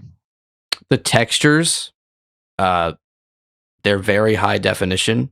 I'm on a 4K, so I see everything within the game. Yeah, the visuals are very pretty, and I'm so glad we didn't go back to the whole, oh, here's some colorful walls. Here's a blue wall. Oh yeah, like the metal walls from the fabricator Come stuff. on, yeah, dude. I get what you're Now saying. there's rocks everywhere. Yeah. Everywhere you step, you hear the rock and cement, and it's so beautiful. Okay, so obviously visuals is like a big term, right? Very broad. Yes. What about like animation wise? How do things look to you? I don't judge it from somebody doing like an up A into a reaction shot or something, because that's obviously like that's not the way it's supposed to look. Right. But just in general, walking around, running around, how does that look to you? Does it look right to you? It looks pretty good. Yeah, I'd say it looks pretty good. I'd give it a 9 out of 10. Things could be smoother, but it looks really good. Have you seen the detail on the faces when they're shooting? Yes. Stuff where they actually like they clench, right? They bare their teeth and stuff. Like that's stuff that you cannot see unless you pay attention to it in that moment to moment. Unless you're close enough to actually see, holy shit, what the hell's going on here? The only jank I've kind of noticed, and it's beta, so it could be fixed. I assume it's going to be fixed. Is like when you're blind firing over a wall or something, he like holds his shotgun like with both hands like clutched together, and it's like kind of floating on your hand. So that like little stuff like that is something that you can notice in moment to moment. But yeah, I play on PC.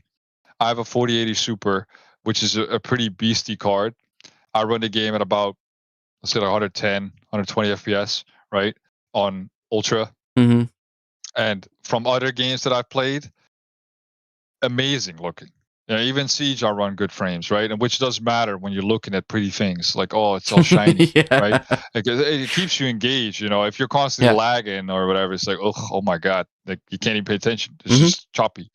But I think they nailed the visual of Gears of War, where yes, the e-holes could be darker or whatever, but okay, but just at least objectively speaking, does the e-hole light look good? Yes, like the smoke coming out, everything is not glitchy, it's not weird, and all that stuff is they nailed it. It's a fucking W to me, 100%, and that's something that they're very, very talented at, is making it look really good. You know. Okay, next subject, ambience. Just the maps to you, and just what. How does it strike you? Have you paid attention to that at all? The ambience of Outpost speaks out to me a lot, because it's like there are sections throughout that map that, like, there's a section to the right of the cog side that there's like a generator inside of a room, and it's kind of like flickering with like electrical shit going on. You don't notice that when you're in fights, but they didn't have to do that, but they did. So, and there's other sections throughout the maps that like either have like little sound cues or something like that. How about the like destructibility of cover and stuff like that? Because that's something you really notice on market, right? With the fridges and shit, you hit the glass, it shatters and stuff. Yeah, like all that stuff does matter, because Gears 4 and 5, it barely had that. You shoot tomatoes in a thing, it's like there's bullet holes in the tomatoes. All right, bet. You know, it's like there's no attention to detail. Is this cardboard? You know? Yeah, exactly. Okay, guess it's a wall now. Cool. Yeah. You know. You don't really have that in EA. No. Right? Things that are supposed to be destroyed can be destroyed. Obviously, for multiplayer's sake, you can't destroy everything. But go into Horde Siege and just shoot around, guys. You'll be amazed. Yeah. Everything. That also goes into gameplay. When you play Horde Siege, the fact that you have Reavers flying in, dropping off troops, flying out, right? That stuff's really sick. The fact that I like how Horde Siege is a rolling thing, where you can start off with 2 squads. First squad comes in. They don't just spawn in. They come from, the underground, right? That's the railroads or whatever, or the what's called subway, right? Or they come from some armory or whatever, right? That stuff matters. Like, that's first impression type of thing, where, hey, we're in the TOC, right? The Tactical Operations Center. Boom, doors open, good to go. Right? Yep. Nightcrawler said it. You can fall into e-holes. Like, all that stuff's really cool. You can jump over e-holes too. Yeah. You know, it's like they thought about this stuff. It's like the right range to do this sort of thing. Let's see what else. What else is there? I mean, we don't really have like any exclusive skins yet. Where it's like, okay, this like Exfil Dom. I'm a big Dom guy, like big Dom guy. And so when I had Commando Dom, like the original Gears of War 3, I pretty much played him nonstop. You know, a little Rambo Dom with his headband and stuff. It's like, oh my god, yes sir, give me that, right? Give me that. And then Gears 4 came out, and then they got Dom running around in a fucking pajama. I'm like, come on, man, what is this? You know? And it just kills me to like, I went from being Rambo to now Pajama Dom. And now we're going back to Exfil Dom, which is even better. It's like, oh shit, he's got a like half ghillie suit on, because Homeboy Dom was like a commando and shit. And anybody knows about a commando is like, yeah, these guys are fucking badass. Like, that's Dom right there, man. That's how you bring him back. So yeah, we'll have to wait about the skins and all that shit. But yeah, I think they did a really, really good job on the ambient side of things. Let's see. Yeah, the feel. That's very subjective. Yes. The feel of Gears of War. I mean, I think I already know your answer, but how does it make you feel? How does E-Day make you feel when you play it moment to moment? Do you feel like you're in Gears of War again? Do you feel 13 or 14 years old again? I'll bring up a quote that as soon as I start it, people are going to be like, oh, I know what he's about to say. Matt Searcy has told us time and time again, this game is built from scratch, but it feels like Gears feels like Gears, plays like new. And after that beta, I 100% got what the fuck he meant. I've said this in a past live stream when I was playing Horde Siege on Commander, and I was playing live. You guys were in here. We were having a fun time. It made me feel like a kid again. It really did. And you know how fucking hard that is? You know how fucking hard it is to make me feel like I was 13 again, playing Gears of War 3 Horde for the very first time? That's incredibly hard. So I gotta compliment TC on that. Like, they did a good fucking job. So yeah, I'm in the same boat. I mean, everybody that's an adult knows life is a fucking rat race. Everybody knows that. Everybody goes through this shit. And if you can actually touch a game these days that actually takes you out of the day-to-day rut of all the bullshit that's going on, whether it's in your own control or not, with like, I've been through shit in my life where like I gravitated towards Gears because of stuff going on in my life. Like I didn't know where else to go except online and just be distracted with all these racist people all the time.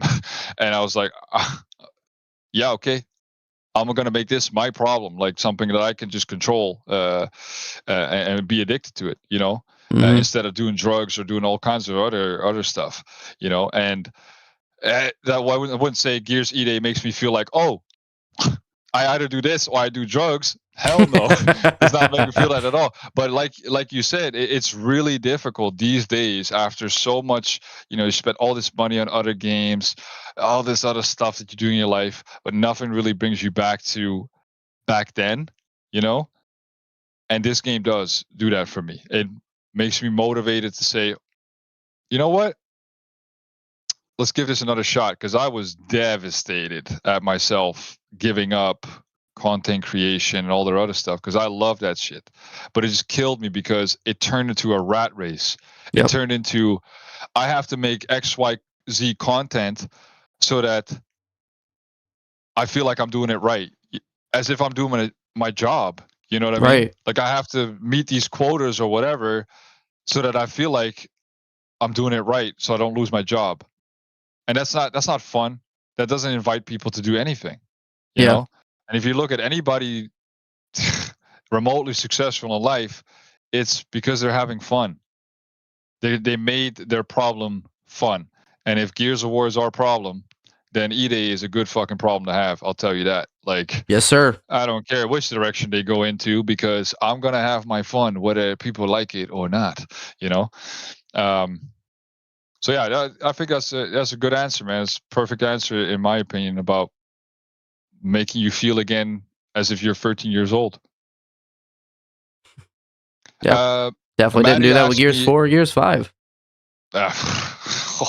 Made me feel like I was 60. Oh man, I was like, oh my god, dude. What's this game? I have to play single stick and alternate just because otherwise I can't bounce. Like, nah, I'm good. Maddie asked me, how long do I see this game lasting? But I want to pose that to Extra, like a for real answer. How long do you for real think this game's going to last? Well, we've got 5 seasons, right? So, hypothetically, if each season is a year, then we've got 5 years. And okay, somebody hold up. Somebody tell Extra real quick. Like there's 4 seasons in a year. Right. Okay, but okay. But if they make it a year, got it. Right? If they make it a year, I can see 5 years. But I can see 5 years regardless. The fun is absolutely fucking there. The foundation is very strong. It could be better in some instances, especially PvP, but the foundation is absolutely fucking there. So I can't say the same for Gears 5. I couldn't say the same for Gears of War Reloaded. But if they have the content, I mean, this could last as long as they want to. As long as they want to. As long as they keep adding things that don't make the game stale. I mean, this game has such a strong foundation. I mean, fucking Gears 5 lasted 3 years, guys. Come on. Yeah. My answer would be if I go off feeling, I believe if they continue, especially supporting the PvE side, it can last years. Yes. However, kind of like what Nightcrawler said, in this modern era, 2 years, just looking realistically at people's attention span. I said it in the beginning, if you do something enough, it becomes repetitive. And if there is nothing to do, it will be repetitive and you could get really bored. Does that mean the game necessarily dies? No, because to me, like I said in the very beginning, as long as I can find a match within several minutes of me searching, I'm good. I don't need thousands of people playing the game. I need my 12 if I'm doing Siege, and I need 10 or 8 if I'm doing PvP. That's all I need. That's all I need. You know, but if I go into the game and every time I load up, half of the lobby is bots, if I'm doing social or if I'm doing ranked or whatever, and I have to wait 15 minutes to get into a game, I'm done. I don't care about the tuning. I don't care about the content in a couple months. It ain't there. You know, I'll boot it up when it releases. Right. And realistically speaking, a lot of games are like that, right? Like look at Battlefield. Boom, Battlefield 6. Everybody's hyped. The map's not so good. Cheaters. You know, we have cheaters on PC already for E-Day. The more people there are, the more cheaters there tend to be. People tend to just say, okay, I'm not touching the PvP side. And that's why I'm mostly focused on the PvE, because why the fuck would anybody cheat in PvE? Yeah, I don't know. What the fuck? But you know, that's yeah, I also believe that if it continues down this road, I don't believe Gears 6 is ever gonna be made, because the way Gears 5 went with the choice between killing Dell and fuck, what's his name? JD. It's like, hello? What the fuck is this? You just made the game so much harder. Yeah, you're just like you backed yourself into a corner for no reason. And then Gear 6 comes out and JD's live. Yeah, that's some nice continuity right there, my friend. That's like reading a book, right? You're reading the second part of the book, then the protagonist dies, and in the third book he's back. Hold up. Was this Endgame? Yeah, you know what I'm saying? Like, what the fuck is this? Like, is this Marvel? Are we in a different universe or something? You know, it just doesn't make sense. So, yo, God forbid, imagine they killed off Dom in Gears 3, and then Gear 6 comes out and Dom's alive. What? Yeah, he just Time jumped out the travel. truck, bro. This motherfucker, 80 years old, fighting fucking, you know, he's a geriatric. And he's like, yo, Marcus, check this out. Right Come next to look the at this. same junker that killed him. Right? Like, what? He's driving a junk at that point. Um, yeah, so that's my answer on that one. Okay, so this is another big one: performance. And I already kind of told you, my game ran really smooth, except for the crashes. Brother, it is what it is. But when it comes to performance, my game like ran super smooth. I never had a hitch. I never had. Yeah, sure, there was lag in the game when it comes to network, but just frame wise and all that, it ran really good. What was your experience there? I had no performance issues as far as multiplayer. I did have the game crash one or two times, but uh, luckily I was in a PvP game. But PvE with the Horde Siege, I did run into some frame rate issues because there's so much happening on the fucking battlefield. But other than that, it ran fucking smooth. Smooth. So, on Xbox, help me out here. Do you guys have like a performance mode or something? Do you have to turn that on or whatever? Yeah, you can have performance or quality. Ah, right. Okay. And did you try playing on either one?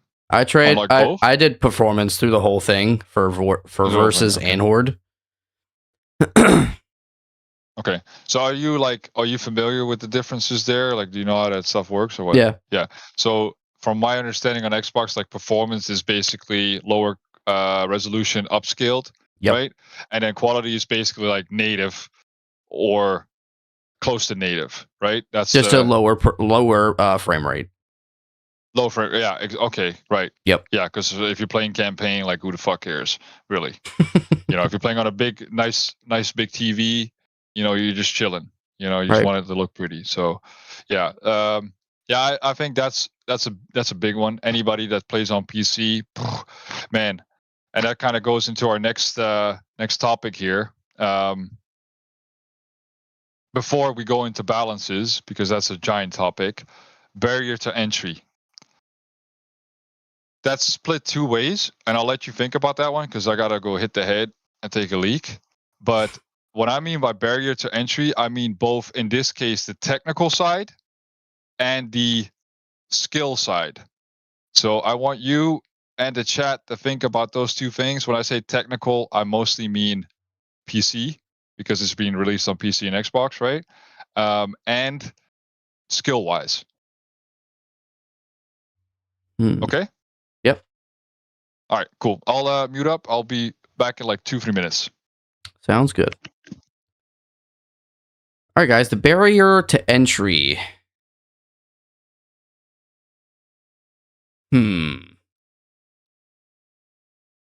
Well, you have to have at least an Xbox Series S, which most people at this point are playing Gears of War have. As far as the PC, you would need at least a good enough PC to run the game at a performance level. So that's thousands of dollars, right? But as far as the skill base, I think this is the most beginner-friendly game we've seen for Gears of War. I think so. The wall bouncing is kind of slower. And more of your actions mean more.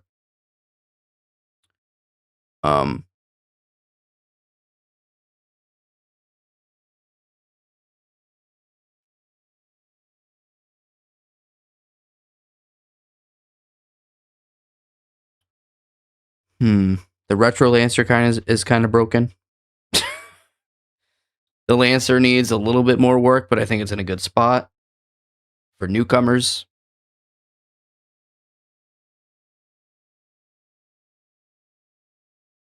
easier to get shot kills. Yeah. Especially with the aim assist, yes. All you need is this Xbox Series X or S or a good PC. Yeah, that's basically what it is. Basically. And most gamers have either. Especially if they're into Gears of War. Casuals wouldn't know any of this. How much is an Xbox? It's $800. A Series X is $800. Yeah. So I'm glad I got my Xbox before that happened.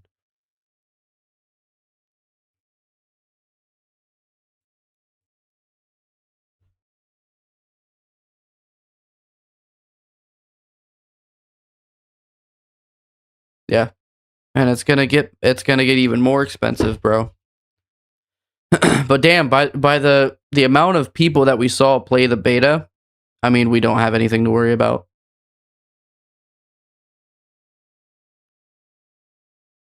Oh yeah, I would love a fucking midnight release. You got yours for $550? Fuck yeah, brother. Fuck yeah. Save some money there. The Lancer needs to do 72 damage and needs a little bit more stopping power, but he needs only 300 ammo? I disagree. I think the Lancer needs a little buff for the damage and less stopping power. What do y'all think about crossplay? It's good. I don't know. All right, back. Hello. Yo. Hello. Okay. Which one are we starting with? The barrier to entry? Yeah. So like technical or skill? Well, as far as the technical side of things, I'm not super involved with the PC aspect. Mm-hmm. So I think if you have an Xbox Series S at least, or a good PC, good performance PC, then you'll be fine. But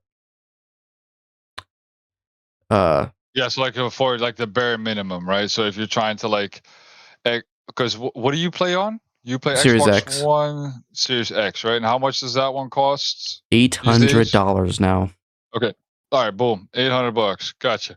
So the equivalent for an Xbox One Series X PC in 2026, that would probably run you like a good $1,500 to $2,000, just because of all the bullshit that goes on with like PC components, etc. Right. You could get a good deal, but here's the problem: that is the bare minimum, and the bare minimum cannot run Gears of War E-Day. No. And that is an issue, right? So you'll lose a lot of people, unfortunately, just to the fact that they are going to have to upgrade their PCs just to start the game, because it's just an industry standard, which I don't agree with, but that is the way that it is, right? I wish it wasn't so, but people are also not just going to buy, oh, I have to upgrade my PC for $4,000. They're going to say, oh, I'll just buy an Xbox. No, they'll just skip the game. Yeah. No matter how bad or how good the game is, unfortunately, it's just the way that it is. $800 fucking dollars, guys. Yeah, minimum. That's a lot of money. You got to buy the game on top of that too, right? And a good monitor, I guess, or a good TV or something. Like you need to invest some funds into that. And how do you see people these days kind of like judge that? Do you see a lot of people kind of complain about, I guess, frames? You said you had some dips here and there when something was like a lot of stuff was going on. Was that on Siege or was that on PvP? Oh, it was definitely Siege. I had no problems with PvP at all. Mm-hmm. At all. And would that turn, like, for a lack of better terms, would that turn you off of Siege if it was like running like dog shit the whole time? Not really. Not necessarily. If I was working with 30 frames the whole time, yeah, it would get annoying a little bit because I'm used to 60. But I still had a lot of fun. Yeah. And you think that kind of comes from the fact that you played the older Gears games and that like, okay, this is playable at 30 FPS? Maybe.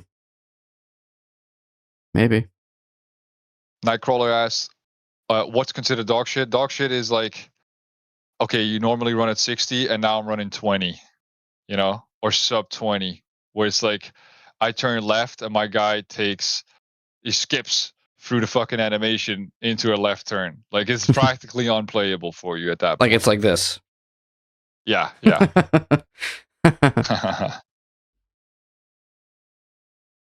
There you go. Less than 30 dog shit. Yeah. Well, so that's the previous Gears of Wars, right? Like Right. on paper, it's 30 FPS, but hell no. That shit did not run 30 FPS all the time. Okay. So technical side, simple. Skill side. This is what some people love. They love to judge this, right? Mhm. Gears of War E-Day. How do you judge the barrier to entry for new players on this game? Is this game harder to do or easier to play than the older? And why? Are we talking about average, like, gamers of any type? I suppose, sure. Yeah, just like you pick up Gears very first time. I think this is the easiest barrier to entry of any Gears game. I don't think it's by much, but it is. But why? Like, what makes that difference to you? I think it's mostly movement, the movement mechanics of the game. Really? Yeah. But how do you judge that one? Because what do you see as movement? Are you talking wall bouncing, strafing, and all that jazz, or what? I think like how they slowed down the movement really helped. Wall bouncing is a lot harder to do. It is still, you could still do it, but it is a lot harder to do, which helps casual players. Actually, like the way that the buttons are mapped, like when you start the game, I had no problem with it because I know how to play Gears and I've been playing Tournament for so long. So all I did was do default, switch my buttons. That's all I did. And I played, I loved it. But I think as far as like entry into the game, this is the most beginner friendly way to get into Gears, in my opinion. Really? Yes. Yeah, I'm in the other side. I'm on the other camp. Like I think E-Day is the hardest Gears game to learn. Yeah, and it's because of what you just said. Why? You now have jumping, rolling, sliding, sprinting, cover, all this stuff. While in the other Gears games, I'm not saying to compete, right, with other people, what other people are doing to you, what you have to do to them in order to win. I'm saying just the basics of the game. Dude, the old games is run forward, go into cover, hold the left trigger, aim and shoot. Rinse and fucking repeat, and you'll get through the game just fine. This game is like, hey, yo, you have to run, get momentum, slide into cover or whatever, right? Dodge something. Like, just based on the buttons that you have, I think this is the hardest Gears game to learn.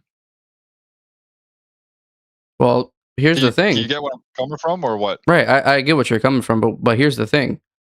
I haven't heard anybody complain about how hard it is. No. I'm not saying that people will complain about that, but just looking at it from like outside view, right? If I had to introduce somebody to just purely Gears of War and they were like complete goobers on a controller, right? Or mouse and keyboard, the old games are super easy to play. You only have like 3 mechanics: take cover, roadie run, and shoot. That's all you have to do to play campaign and play horde or whatever, right? You can even get away with it in versus if you really want to. But to compete with other people, oh yeah, absolutely. E-Day is like, if you know how to play Gears of War, or if you see people play Gears of War and you're even mechanically skilled in any way, like yeah, you can definitely get into this very, very quickly. Like pick up and play from other games, like the carryover, right? If you're good at Battlefield's a lot of bunny hopping, right? A lot of sprint, jump, slide over and over, shooting people and stuff. you can get into this game on PC, no problem, right? But when it comes to just on the couch, your friends are coming over, first time playing Gears, which would you pick E-Day to teach them how to introduce them to Gears, or would you pick up something like Reloaded? Because it's just like, hey guys, here's the campaign, boom, take cover, shoot. Well, that's it. Here's the thing, though. We're in 2026, and the gaming environment overall has become a lot more like sophisticated. So, like, if we're comparing my 13-year-old ass, right, playing a game for the very first time compared to now, like it's different. There's a lot more maneuverability in games. We got POV sliders in games. Like there's so many different things now in games. Was it easier to learn stuff back then? Yeah, I think it was. But that's just gaming in general now. I think everything's a little harder now. Yeah. But I'm not saying that to like argue, what you're saying. I was just curious where you were standing on that, because just technically saying like E-Day is the easiest game to pick up over the other Gears games. I factually just have to disagree based on just what do you do in the game, just by in the base game. What do you do? Well, you just take cover. It's like, all right, cool, take cover and shoot. All right, cool. But in E-Day, you will probably also have to learn how to jump. You will have to learn how to slide out of the way, because a roll is too slow or whatever the case may be. And I'm not saying people can't pick that up. I think they can. That's why they put it into the game. But just the barrier to entry, oh yeah, you have to be a lot more forgiving on the new players in this one, because if you're going up against people like us that know how to play, yeah, you're getting smoked. Any mistake you make, one misroll, you're down, you're dead. Right. While in the other game, it was like, okay, we can still misroll, because all the buttons are on the same one, A, before alternate existed. Yeah. So it's one of those where people, in my view, look at it from back in the day and they judge it based on their experience with the community and having to compete with other people. Oh yeah, people were super hardcore. If you were good at like Gears 2 and Gears 3, like if you were good at Gears 1 and 2, you were going to be good at Gears 3. Period. Right?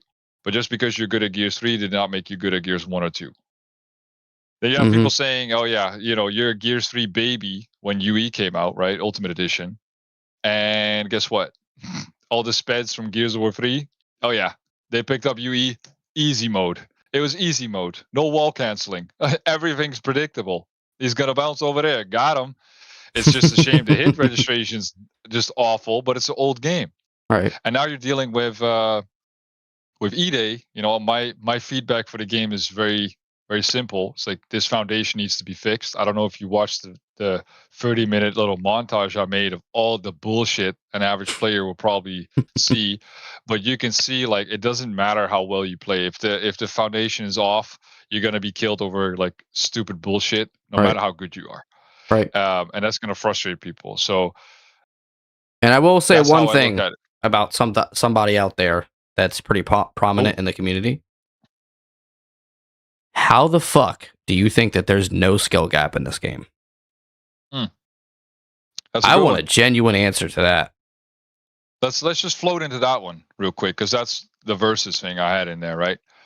Skill gap. How do you constitute extra? What's a bad player in your eyes versus a good player versus like, this is like the cream of the crop right here, the tip of the spear. Like this guy is practically unbeatable unless you catch him off guard. Well, what's the distinction there for you? The skill gap for me is like, okay, let's say someone who's brand new to the game, okay, got into their first game. They've never played a Gears of War game before. Somebody who's been playing for a week, just a week, plays next to this person like on the couch. There is a significant difference between that person who just now started playing the game and that person who's been playing a week. Now, is that a skill gap? Yeah. But if we're comparing that person who's been sitting on a week to somebody who's been playing a month or 6 months or a year, that other person knows a lot more than that other person does. There's a huge skill gap in knowledge and in like mechanics in the game. That new person doesn't know weapon spawns. They don't even know what a fucking power weapon is. They don't know how to up A. They don't know how to back A. They don't know how to get into cover consistently. They don't know where to aim.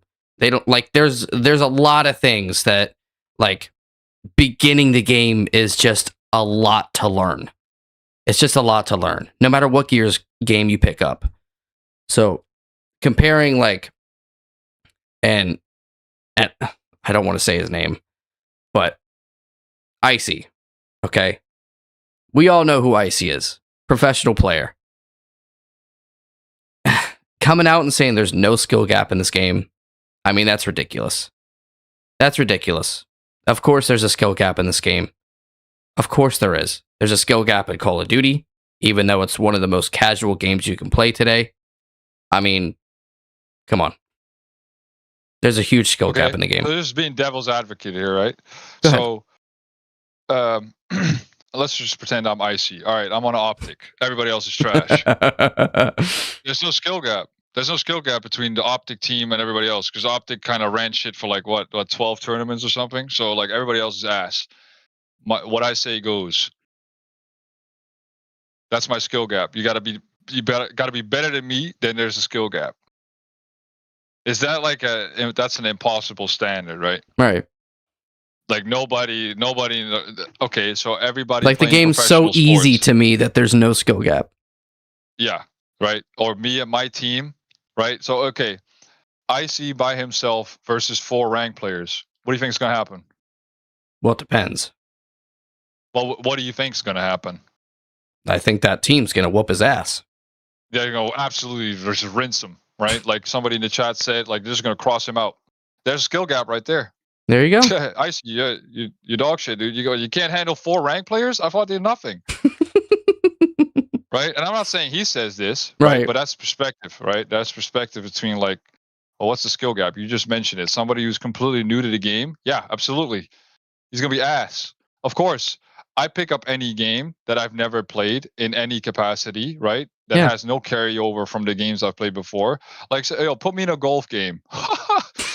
Yo, miss me with that, boy. Yeah, put me in a golf game against someone else that's played every golf game for 20 years. Yeah. Right. I'm gonna be awful, but I'll still have fun because whatever, bro. You know, I enjoy the game. That I can even get anywhere near the hole, I'm happy with, right? But if that guy starts dogging on me because I didn't spend 20 years of my life playing this game, right? Yeah, I don't even want to learn this skill gap. I'm good.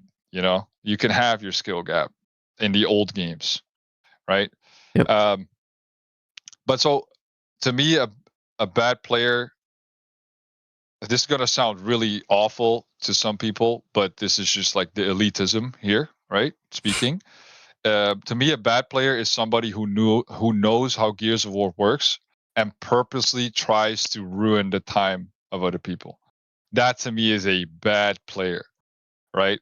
Yep. Like if you know how to play football and you're playing with 10 random people on a field, right? And you're a professional or you were like former college football or whatever, right? And you purposely try to ruin the game for everybody else, that to me, you're a bad player. Yep. You know?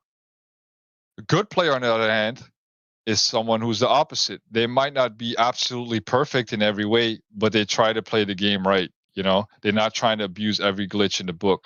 Look, nobody in chat can tell me that if you're using like the wall glitching, I'm just gonna call it that because nobody ever like really thought up a term for it, but where you sit in cover, you aim over the wall, through the wall, or past the wall, right? Where someone can't see you, can't shoot you, and you shoot them. Yeah, that's some horrible shit right there. You're cheating. But the other person can do it too, so it's equal. That doesn't mean that both are bad players. You know, they're allowing them. Everybody uses the same logic there. right? Mm-hmm. An excellent player to me is somebody who knows pretty much everything in the game, and they cover peaking, whatever you want to call it. I don't care about these terms, but you guys get what I'm saying. An excellent player to me is somebody who can basically compete at any point with anybody on anything.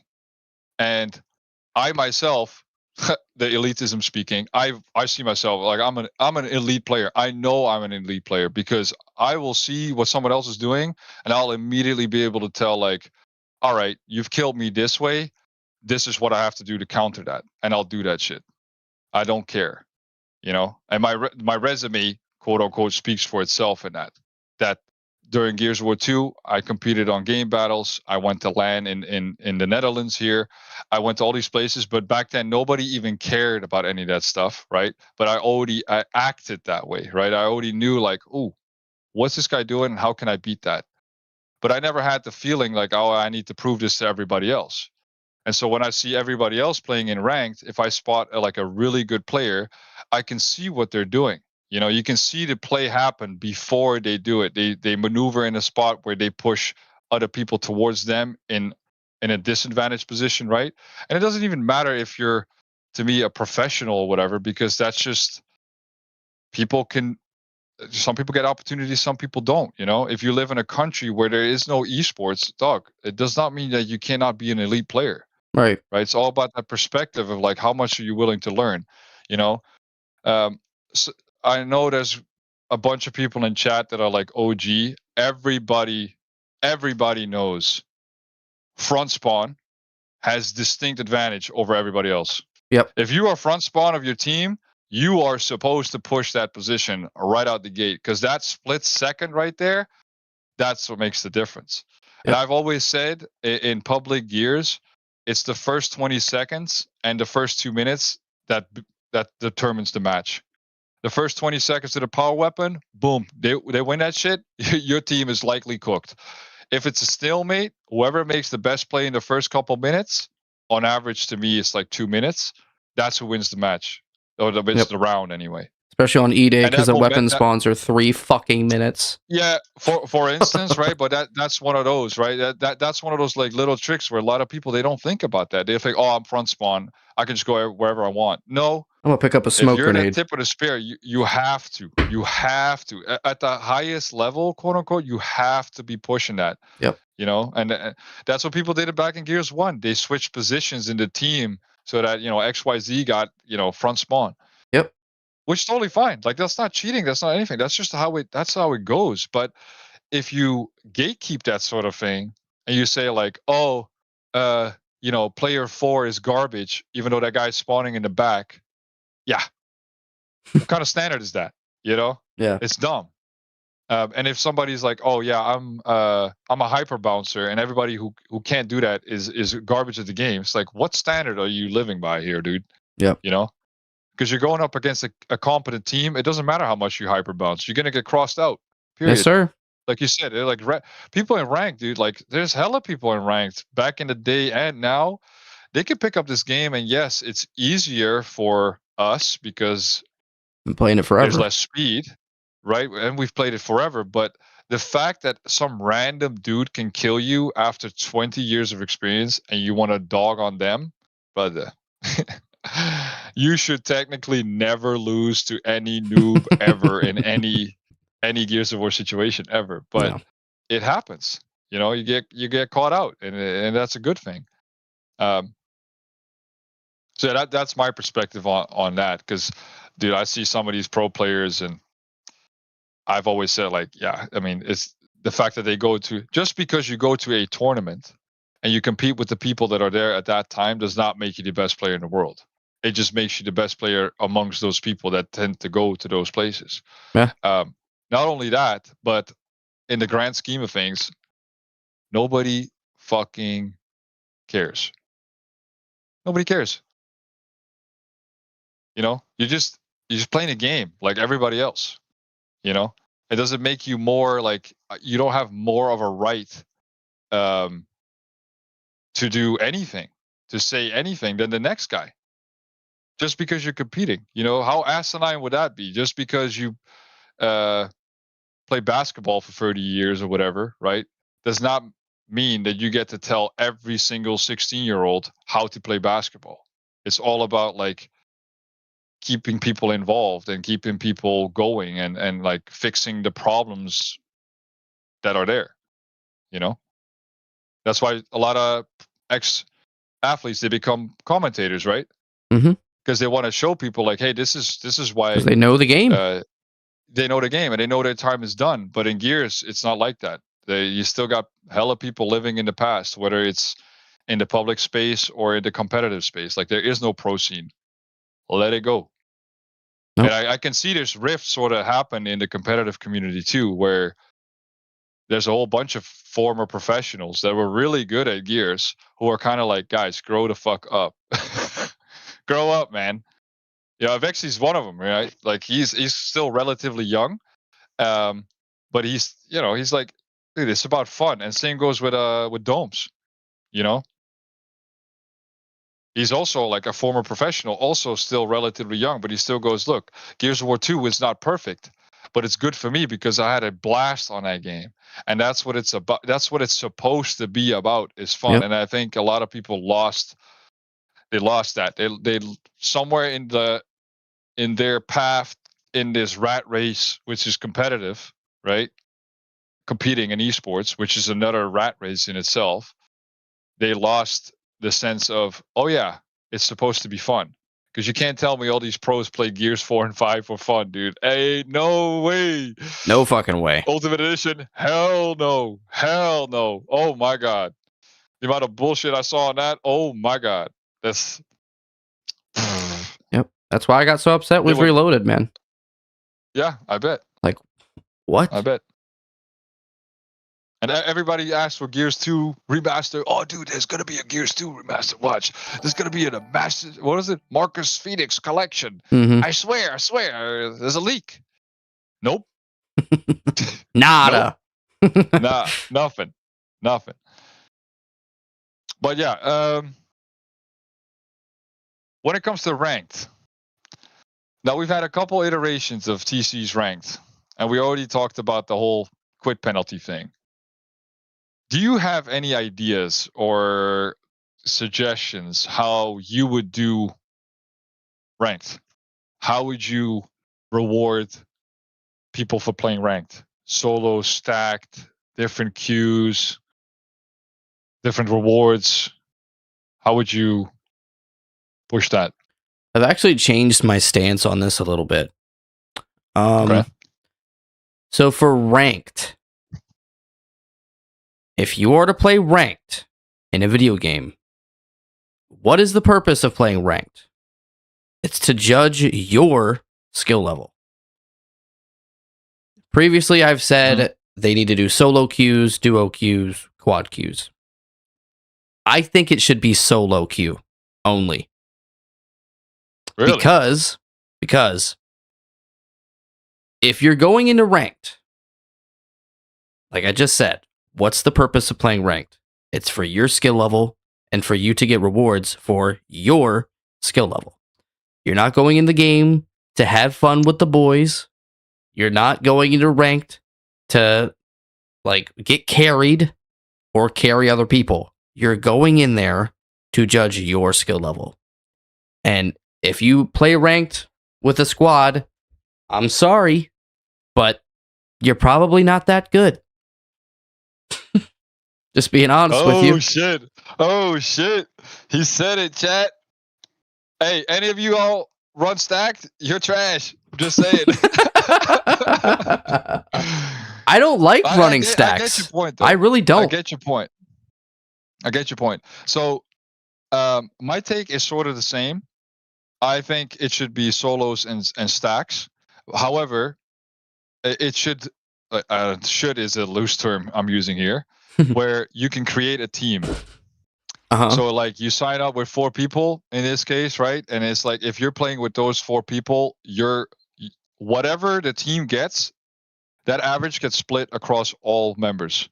So even the worst guy in that team is going to get the same as the best guy because you're choosing to play stacked in that mode. Yep. Now that's idealistic thinking, right? Because obviously everybody can play. If you have 50 friends, you'd have like 100 fucking teams.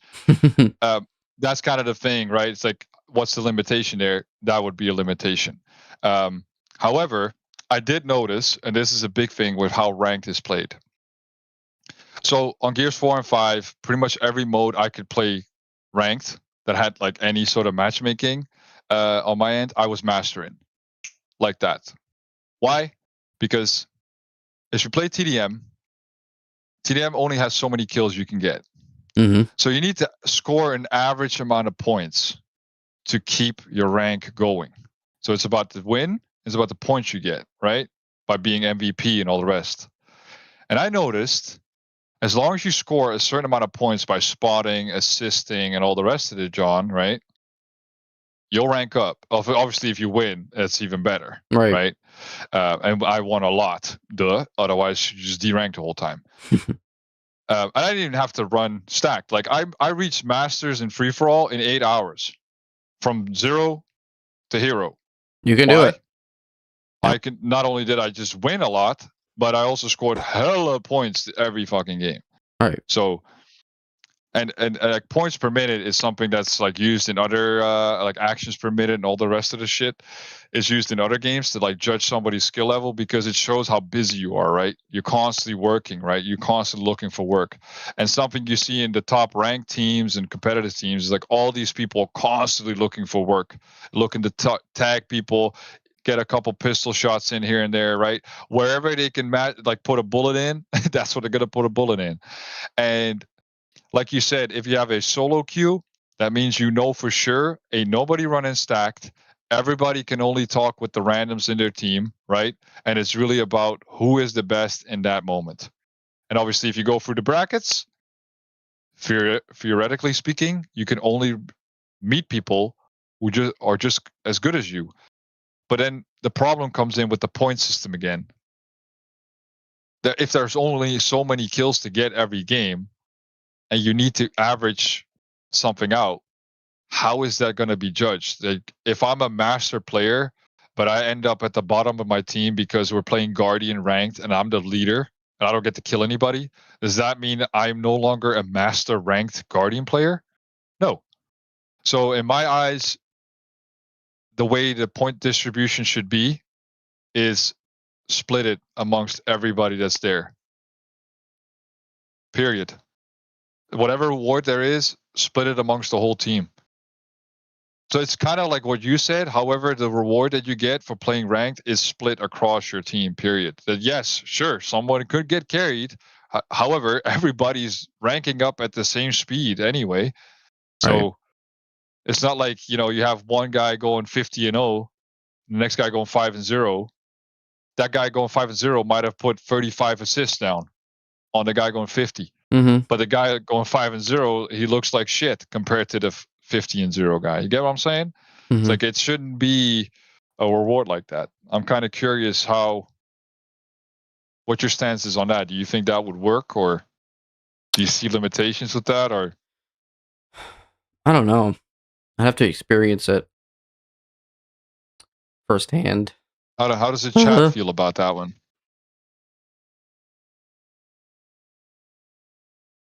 Hey, Maddie, I'll bring up one point for you about Icy of Xyz domes and shadows. Who do you think TC listened to in Gears 5?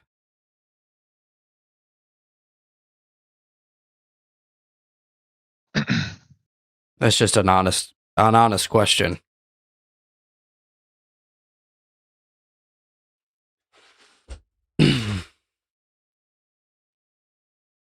They listen to pros. Let's be honest. They listen to pros at Gears 5.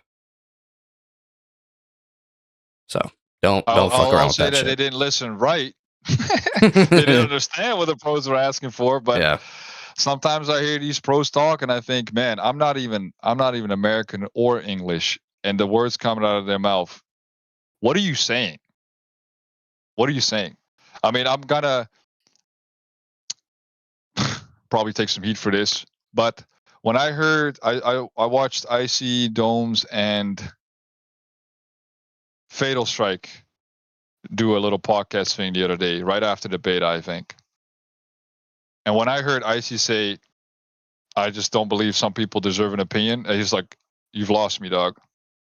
You've lost me. I don't understand." He said that? He said that, yeah, and everybody in the chat said take, but why?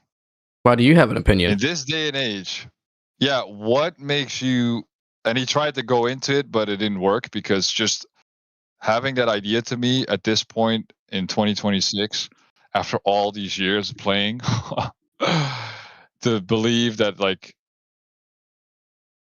just like that, just throw it out there, and it could be rage bait, could be, but I don't believe it is because I don't think he was invited to the campaign preview, and he's like, I don't think anybody else deserves this, or I can't think of anyone else besides me that deserves this. It's like, wow, whew, right? It's like, where are you at with your head, dog? You know, it's a preview, bro. It's a preview, right? Like, be not happy. Like you're not going to be able to People get the have game. something, you know. Yeah, but I'm saying, like, be happy that TC is even changing their way in any sort of fucking way compared to before, where, yeah, we had to watch the pros play Gears 4, I think, early, or UE did this little tournament. Mm-hmm. Man, that shit was boring as hell. They did with Gears 5 too. Yeah, and that's not because of them. That's just because I would have picked a bunch of pro players and community members and thrown them in together, right? And made like, hey, 2 pro players per team and then 3 content creators, just like they do in other games, and just duke it out. I don't know if any of you watched Siege back in the day, but what's his name? There's this one YouTuber who was just like a complete goofball. He makes all these like compilations and stuff with his trying to look for him here real quick. But basically, he had nothing to do with competitive Siege. And they went into this tournament, and him and his goofball team against pro players, by the way, that were mixed in with other content creators, they won. Wow. They won the whole thing. And that was like, what the fuck? You know? Like, no one ever thought that would happen, but they won, and that was really fun to see because it's like everybody's getting tossed together again. You know what I mean? Mm-hmm. Compared to like, oh yeah, I think like Maddie kind of lost me there as well when they said that in the chat. It's like, if you listen to just these couple people, okay, if the game's shit, then stop supporting them because they're the ones that TC listened to, so you can't blame TC. You know, this is what you wanted, but that's hyperbolic, right? I'm just saying. Yeah. Okay, let's move on from ranked. Monetization and features. I think monetization we kind of already covered, right? With the no bullshit. As long like everybody understands the no bullshit part. Unless you have something else to add on that where you think, oh, this could be something that they tried to skim us on. No, actually, I'll be really honest with you guys about something. I've been in contact with someone from the coalition, and I've been asking questions. They've been answering them, and needless to say, the only things that won't be earnable are those Metallica skins, right? And that's about it. Oh shit. Hot drop. Thank the bus driver. That's about it. So you heard it here first.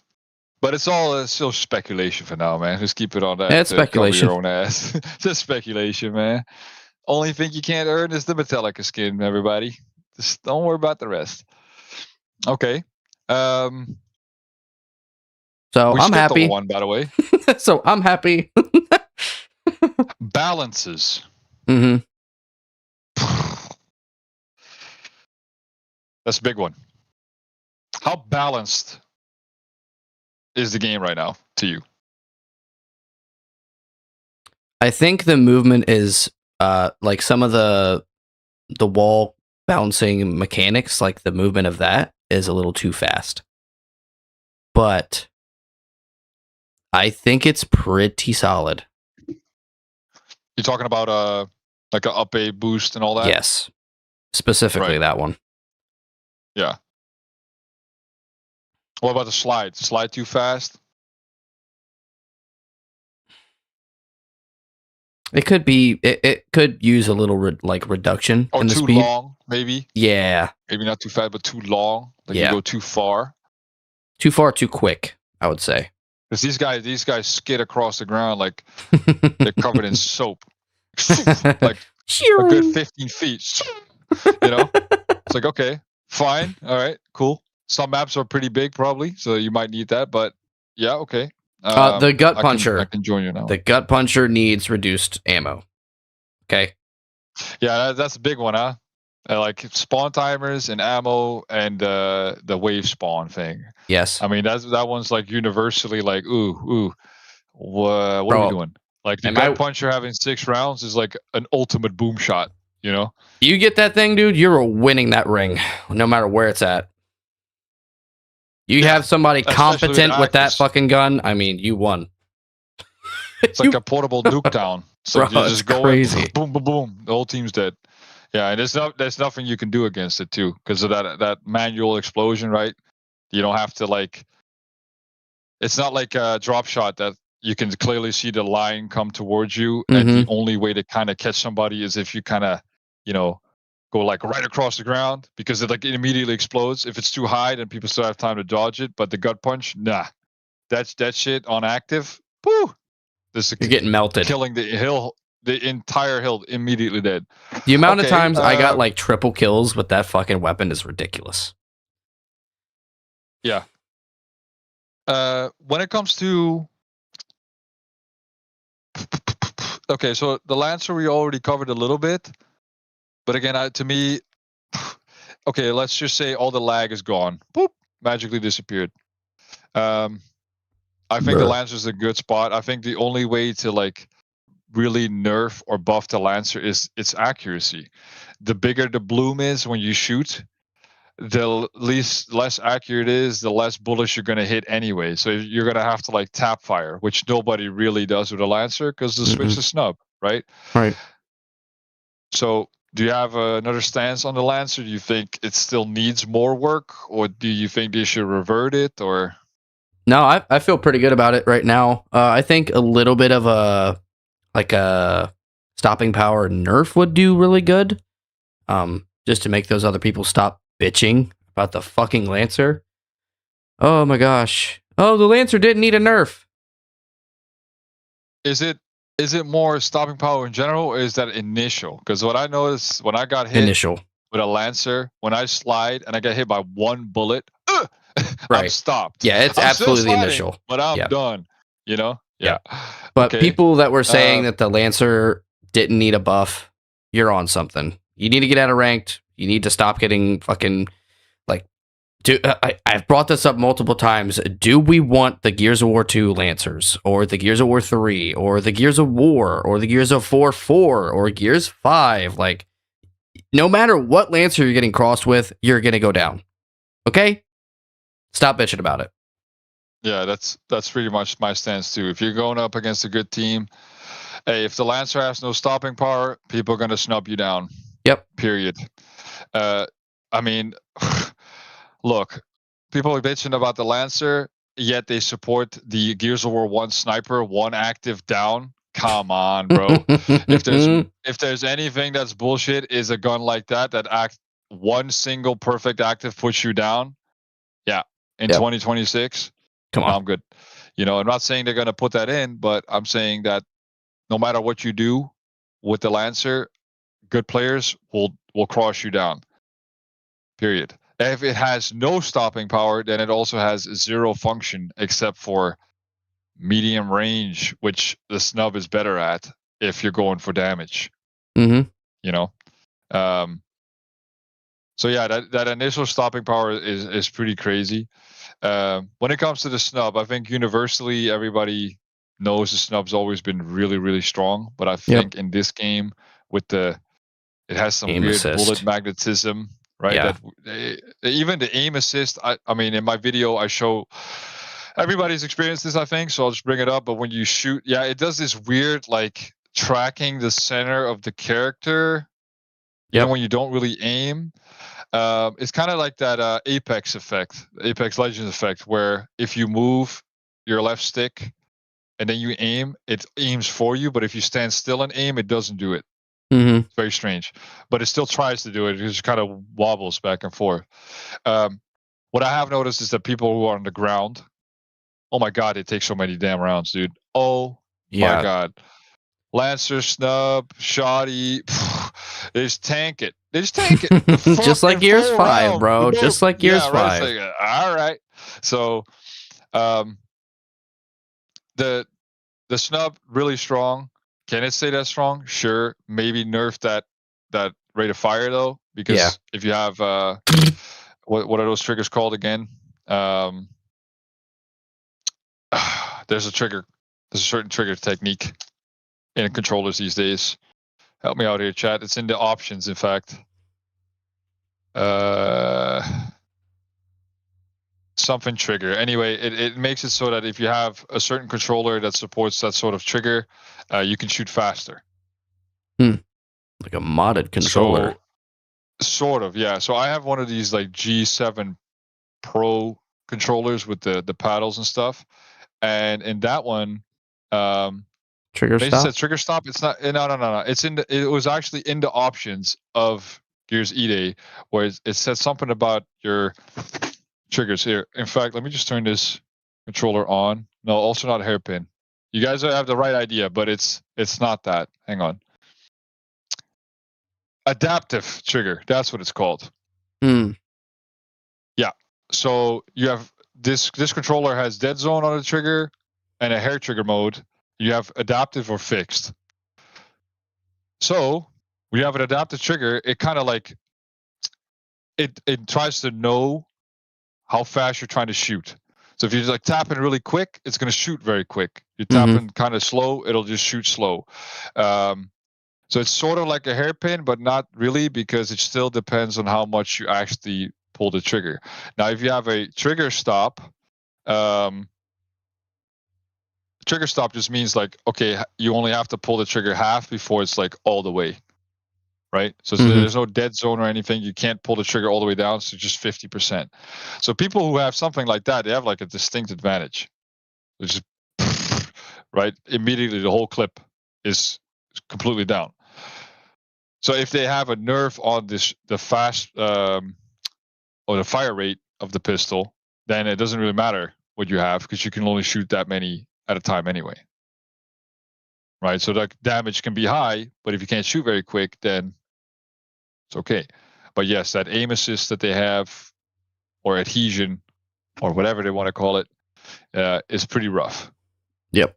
Right. And I've also seen it plenty of times where even if you're not aiming, there's bullet magnetism. I have a clip of that, a couple actually, where it like pulls the bullets straight to the guy, probably to compensate for lag, maybe. So those are all things that can all be balanced in the back end, but none of it is going to matter if the network is not good, if the lag compensation is too low or too high or whatever. And that's something that we talk about balance. When you judge it just from your own experience and say, hey, the Lancer's too strong, the shoddy range is too low, or whatever, you have to take all that extra shit into account. You cannot just say, oh, the shotgun needs to be a chunk from this range. We've had that before. We've had Gears 5 competitive, where the shotgun basically shot nothing until you hit like 100 fucking rounds, and then it did something. Or it did a whole ton of damage, and then the next time it did nothing. Same system. You know, it's just it cannot work. Let's move on to features. What would you expect to come out, and what would you request from TC? I'll go on the request first. Okay. TC.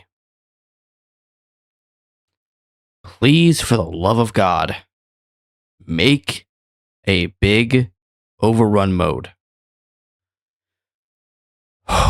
Please, for the love of God. If we've got all these new mechanics in the game, got a Horde Siege, the foundation is there. If we do not do this, or even a big Beast Siege mode, like, what was the reasoning? So, that's what I would request. A Overrun mode, 2.0, or Beast, Wingman, fucking all the classic, like, multiplayer modes that we've been begging for forever. So let's make that bite size, right? So we're just talk like PvP modes, and you can only pick 3 modes. Which ones? Overrun, Wingman, and also what version, by the way? What version of these modes? Because if you say like Guardian, we've had like different iterations, right? Okay, so there's only one Overrun. That was easy, but Wingman from Gears 3 I liked a lot. I didn't play a whole lot of the Gears 2 Wingman. I know, I'm sorry. Sorry, guys. I'm sorry. But Wingman from Gears 3. And I'd like to see something new. Something entirely new we haven't seen before that isn't Crucible or fucking Search and Destroy from Call of Duty. Something very new that we haven't seen before that actually like is a reason that the new movement mechanics are there. Like, just improve or make a bigger mode at least, please. So, but I think what we will get for PvP, I think we will get Wingman back. I think this time we will I think this time we will see Wingman come back. But I don't know about anything else. Okay, Wingman. So, okay, Overrun. But let's just stick strictly to the normal multiplayer PvP, right? Because Overrun was its own thing. Mm-hmm. Beast mode is also like a PvE thing, right? Because you're fighting bots. But okay, so Wingman, Gears 3. What else? There's something new, but based on old shit. Mm-hmm. Rabi said Dodgeball. Yep, I'd like to see What's Dodgeball. your thoughts on it? Dodgeball was good. I like Dodgeball. But God, You're not a big Guardian guy then, or what? Not really, no. No. Never have been? No. I'd rather play Submission than Guardian. Submission. That could be pretty cool. But what do we need for Submission? Fucking meat shields. Right. Oh yeah, shit. Yeah. So, okay, that's on the PvP side. So on PvE, you already said Beast mode. Yep. Obviously we haven't had we had Escape, but Escape, like, don't do that. I think everybody's we're good. You know, you kind of had to run like a certain meta to get the gold time, and then you're like, okay, we're done, and next. What else? What would you? How would you do it? How would you create a PvE mode? I guess. What would you really like to do? I would love for them to do like a Beast Siege where, people are coming from underground as the Locust into the map. Mm-hmm. Like 12 fucking people come from underground as like a Wretch, Ticker, Grenadier, whatever. And make it like a Battlefront 2 where as you earn points, you earn better characters. And as the match progresses, there's like different parts of the map where you're like progressing towards the end of the map, kind of like what we had in Overrun. But yeah, I would like to see a lot more progression throughout the mode too. Kind of like with the weapon mods we've seen with Horde Siege. I think they'd like to do like armor, or maybe you add like a certain element to the attack ability for those Locust characters. I'd like something like a new. modifier. Yeah. Sort of what they do already on Siege, right? Where it's like incendiary wretches and Mhm. stuff like that. Yeah. Mm. I'd like to see something new like that, but like kind of bring Beast back, but in a bigger way. Yeah, it's like different, right? Like Horde is now. Yes. Just different. Beast Siege. Let's go. Like I would stand with that, because I think technically that should also be possible. And yeah, I mean, if they already do these modifiers, I think they can pull it off to do it in a mode like you're suggesting. When it comes to features, and I've talked to my boys about this before, historically speaking, Gears always came out the way Gears was shipped. There was never anything really added. Never like, so say Judgment came out, right? You had PvP, and then like Overrun, right? And then Horde, but the Horde mode in that was like survival. What are we doing? Yeah, exactly. It was never like, okay, Horde and PvP, and then later on they would release Escape or Beast mode or whatever, right? Or Overrun. So PvP and Horde, and then later on they released Overrun. It was always like, okay, this is the game. It's released like this, and then they change it a little bit as they go, or they remove modes again. And that makes me kind of like iffy about even E-Day, where we can request these big ass modes, but technically speaking, so far no developer, Epic or TC, have ever released like a brand new mode later than it came out, because Wingman is just execution with X amount of teams, right? It's simple in the grand scope of things. Beast mode is just playing as Locust, so you flip it around, you make the cog, the bots, and that's it, technically speaking. Overrun, however, oh man, map balance, maps, characters, progression, and so forth, right? That's a big undertaking to put in the game, and that could take years to pull off. So if I had to pick between the two, I would go with Beast mode for sure. Like if there's just one thing I have to pick, Beast mode, boom, because it's just technically more viable. When it comes to features, right? And it kind of ties into what I was just talking about. When it comes to these modes, dodgeball, things like that, those are all quote unquote easy. Guardian, easy. When it comes to weapon mods and stuff, how do you see like Siege and everything that supports this stuff? How do you see this kind of run its course? Because the way I look at it is like, okay, you have like the meta builds, right, for certain weapons. But the way I saw people give feedback on Horde Siege already is like, okay, reach level 10, you get like the precision barrel or whatever, plus something else for the Lancer, and that's it. Perfect gun. Everything else didn't really have its place. Because I've also played games like Battlefield, and most of the time, most of the attachments, they add nothing. They only detract from what you use. So what would you request them to do, or do you have any ideas how to kind of balance that out? I think I think there does need to be more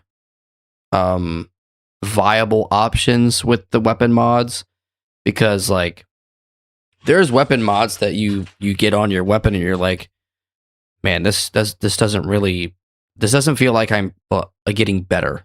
This doesn't feel like this was worth it to put all the weapon parts and do all these side missions and Auto Nasher. yeah, that no. But like the fire damage, I could barely tell I'm doing increased damage. That's a problem. I would like them to add more things that kind of change up the gameplay. Like maybe, I don't know, you have like ink bullets that slow down the enemy, or something like that. There just needs to be a little bit more variety when it comes to progressing throughout the mode for me. Okay, so let's stop with that one and let's go into, okay, everybody knows there's no chainsaw battles, there's no grenade tagging, there's no meat shields, there's no mantle kicking. What else is not there? I believe that's about it, right? Arm rip execution. Yeah, I guess, yeah, an execution variant, I suppose, but more like just a moment-to-moment gameplay thing they can use. So my stance on like why there is no like chainsaw battle, I could be completely wrong here, right? But when I think, okay, this is E-Day, we're all running around with Lancers Mark 1, the Locusts don't have Lancers yet. They don't have the prototype Lancer yet. So technically, like lore-wise, quote unquote, there are no chainsaw battles happening. So maybe they didn't put it in because it's not happening in the game, right? Technically speaking, it could be implemented again, right? But then again, okay, but how does that system work? Is it going to be the same? Spam your melee button as fast as you can. Or is it going to be something else? How would you do that if you re-implemented chainsaw battles so they're actually used as well? They're actually fun instead of just spam the button. I told you I'd ask you some questions that make you think, man. Whoever has more damage dies. But whoever has, wait, hold up, what? Whoever has the most damage on their character when they go into the battle dies, I guess. I don't know. What if no damage? What if nobody has damage? That's what I'm saying. Dies? Like, I don't know. It breaks the Lancer. Oh, that could be a thing. That if you stalemate, like it breaks the saw. That could be cool. Yeah. Like you both get stunned. You back off or something. That could be sick. But I'm still wondering, well, how the fuck you even, like, what do we do with the chainsaw battle? Is it spamming the button again? Would it be a quick time event? Oh, he pressed X, I have to press Y. Like, what are we doing? You know? Yeah. Would it be one of those where it's like, like some of these older Star Wars games had that, where you get into like these fucking, what are they called again? Saber battles, right? Where they're like saber to saber, and you have to like move the stick, and kind of out angle the guy, right? Yeah. Would that be something, or what? Does anybody in chat have an idea? How would you make that like fun and cool? I have a feature, but it's kind of stupid. Oh shit! Here we go. So you know how the PlayStation controller has the you can talk into the PlayStation controller? What if whoever yells the loudest wins that fight? Yeah, they have to make a chainsaw noise. Yeah. Vroom, vroom. Thank the bus driver. Yeah. I think that could be one. Okay, so like leave that one aside for now. One feature I really like that they've put in so far is that before someone gets executed, you can save them. Yes. That's fucking sick. Yes. So the way I look at meat shields now is, I've always said this in the past, is that just because you're picked up as a meat shield in the game, right? Doesn't mean you're should dead. not reward somebody with a kill, because all it's happened is you're picked up as a hostage. Yeah. Right. So in my eyes, it's like the guy gets picked up. He's practically revived at that point. However, if your teammates shoot you, you're dead. You know, you're getting chunked. Right. But if they save you, you're back in the game, baby. And then homeboy can snap your neck like they used to in the past, right? Or they can drop you and then you drop back to the floor and you're down. Yeah.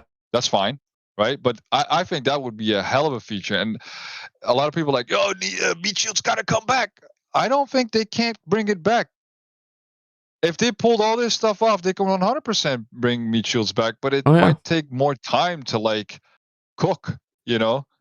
They might not implement something like that right now because it might not work yet. I don't know. I don't see a reason why they didn't put that stuff in, but maybe they have a reason. Yeah. But until they tell us, it's just speculation, guys. You know, it's not because they don't want to, I suppose. We just have to treat this like Gears of War 1. Yeah. That's basically what this game is. There was no chainsaw battle in that. There was no meat shield in that. Nope.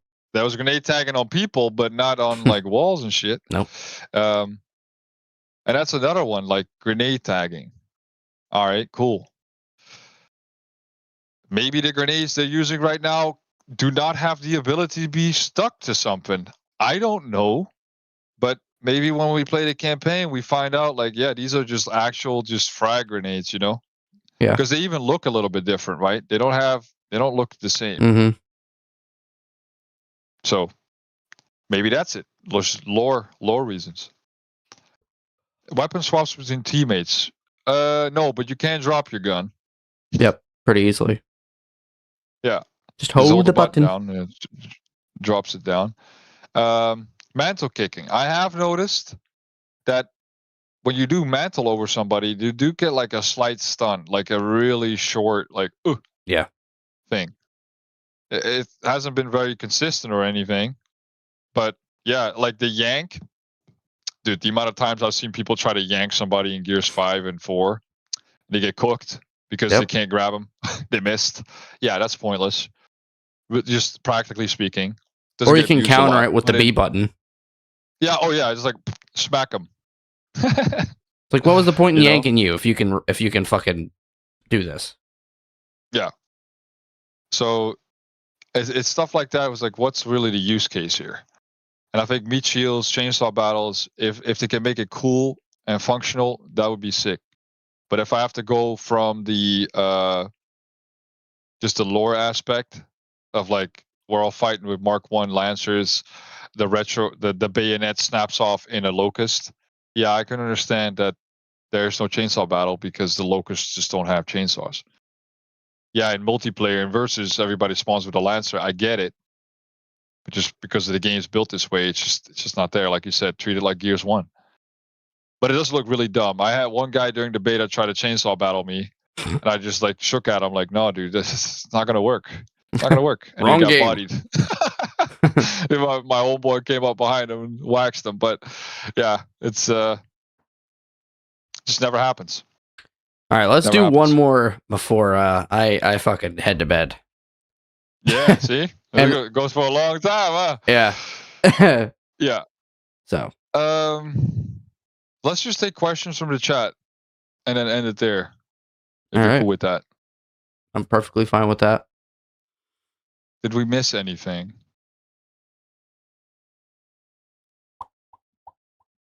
They should have just brought back the best parts of each game. Well, then it wouldn't be made from scratch. Yeah, but then you have another conversation with like, well, what are the best parts from each game? You have people who are purists who say everything from Gears UE. And then you got people saying, well, I want the breach shot back. It's like, well, it is back. And just wait until you face somebody that knows how to use that thing. You're going to hate it because the breach shot is a long shot times 4 rounds, whole team cooked immediately. I was fucking nasty with that thing in Judgment. Yeah, I promise you, people are going to ask for a nerf on that gun, 100%. Oh, it has too many shots in it. Yeah, that's one of those funny things about like the incinerator and the breach shot, right? Is the melee, brother. Incinerator melee one-shot kill. What the Pow! yeah, Pow! the melee, I don't know if you've tried the melee with a snub yet, but Yes. oh my god, I feel like I'm like 80 years old, dude. Like it's like so slow. It's like, yeah, do I really have to do this?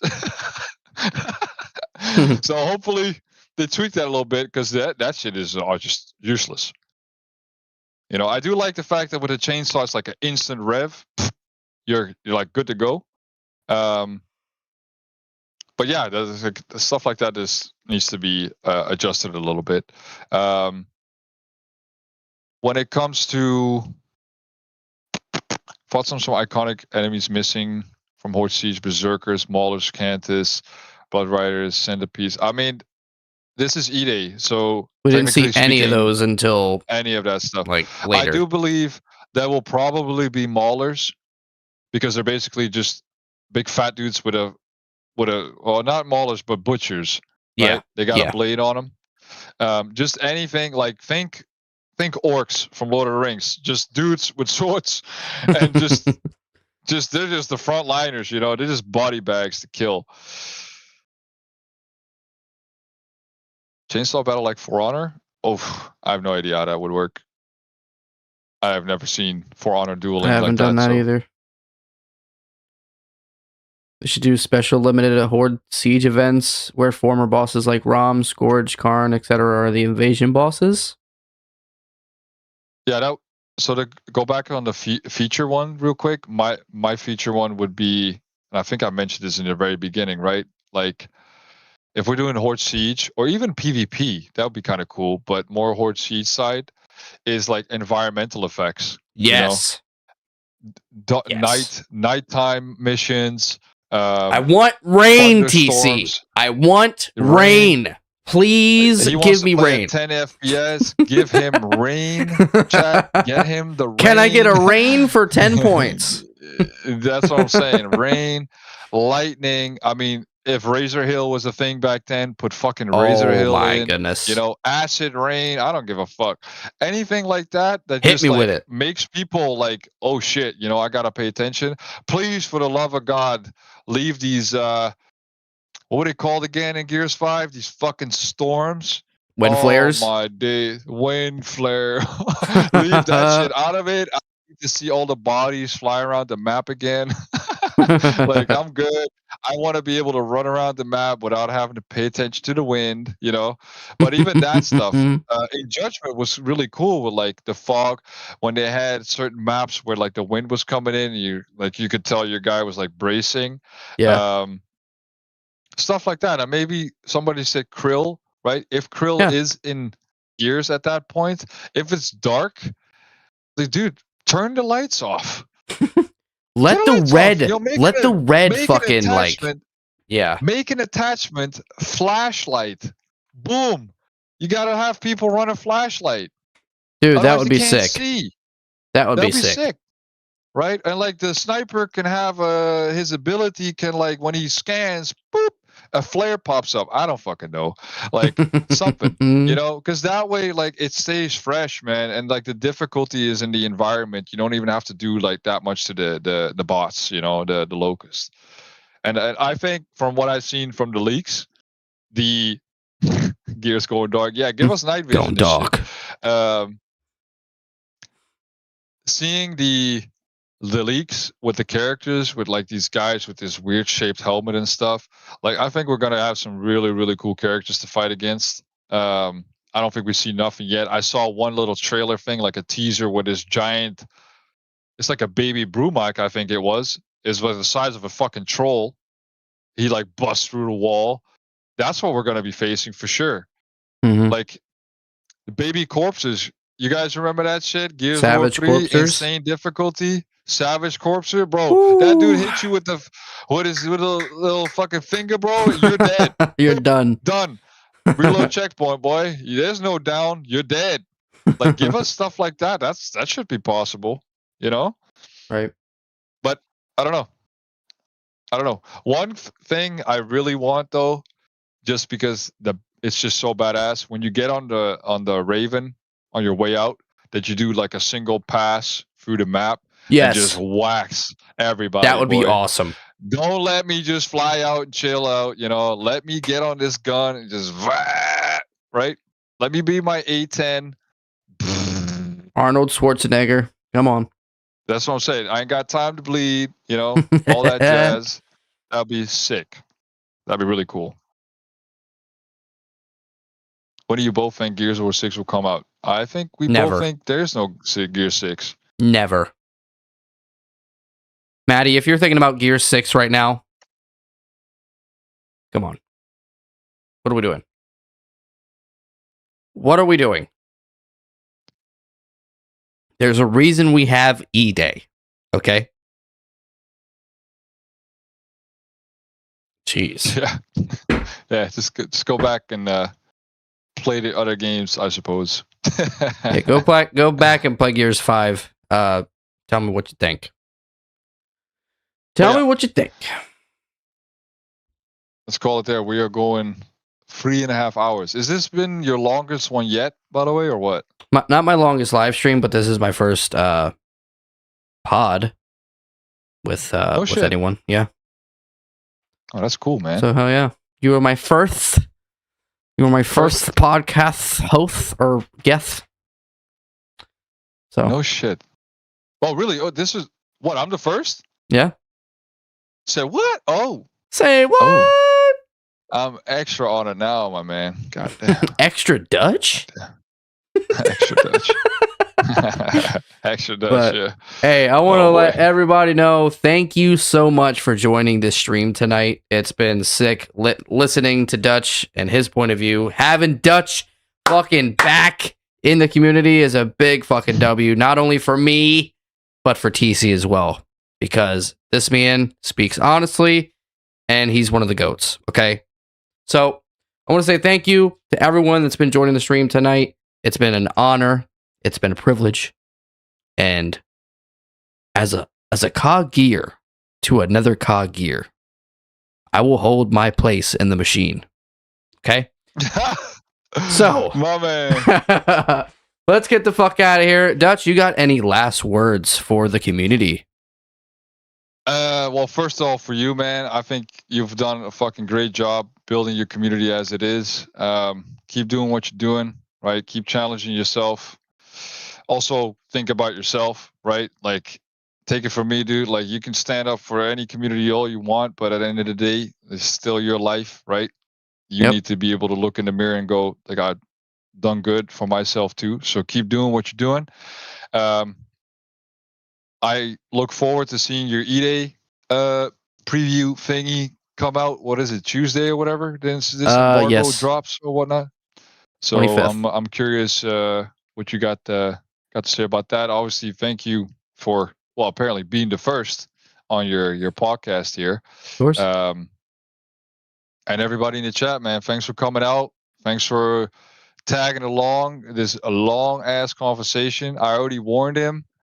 Like, this can go long. And I mean, I've changed a lot myself. Like, brother, I used to be so, told you already, like, full of rage towards CC, towards the community, for like, why is nobody else really standing up for this bullshit? And why are people dismissing what I'm saying? Why are people this? Why are people that? I've let all that shit go. I'm too old for that. Like, I'm just here to do my part, have fun with the boys and the girls that are out there that actually play this game. And just, make some memories, man. Yeah. That's it. That's what it is. That's what it's all about. But guys, let's get the fuck out of here. Why don't we? It's the weekend. Yes, sir. It's a good night. Fucking feels really nice outside. Go outside and take a walk. Who gives a fuck, right? But let's get the fuck out of here, guys. I will see you in the next one. Peace out, guys. Take it easy, peeps.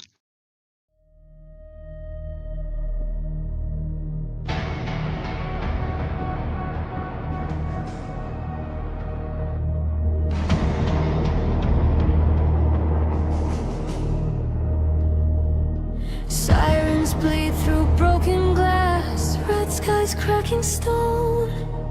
Whispers in the crater dust say you are not alone.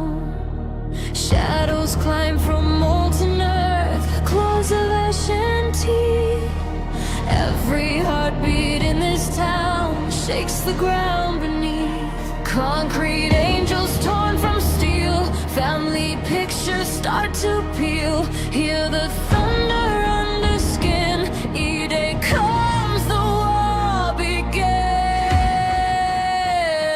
From the hollow ground they rise, locusts crawling through our lives. Hear the echo of our prayers burning away.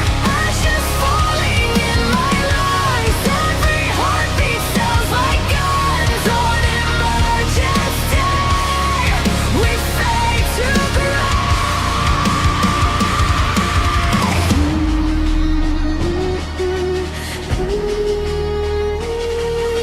Tunnel mouths like open rays, breathing smoke and flame.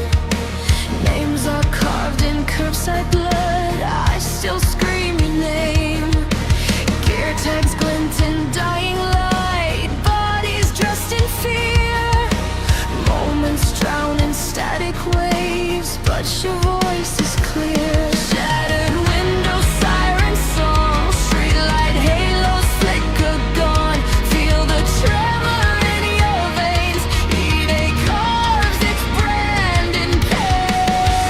From the hollow ground they rise. Locusts crawling through our lives. Hear the echo of our prayers burning away.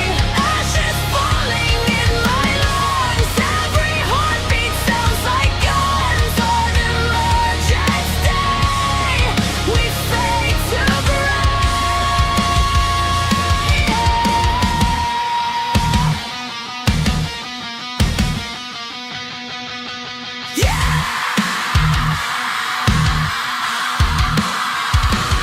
Under the cobblestone, under the burn, something was waiting to claim us as home. Cracking the surface, the city divides. Heaven is silent while everything dies.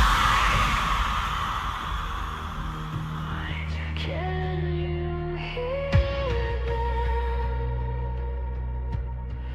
scratching the skyline, bleeding the day by dry, roaring from caverns of teeth and of shell, marching in rhythm of rage, mortal well. Year after year we are buried in flame. Still we remember the sound of your name. From the hollow ground they rise. Locusts crawling through our lives. Hear the echo of our prayers burning away. Ashes falling in my lungs. Every heartbeat sounds like guns on emergency. We fade to gray.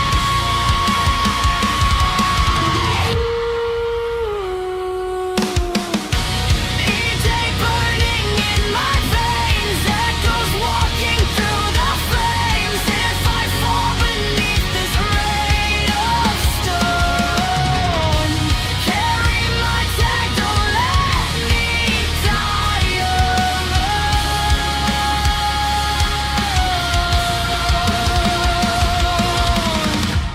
E-Day whispers in the clay, but our hearts will not obey. In the dark below we curse the day. We were born to break.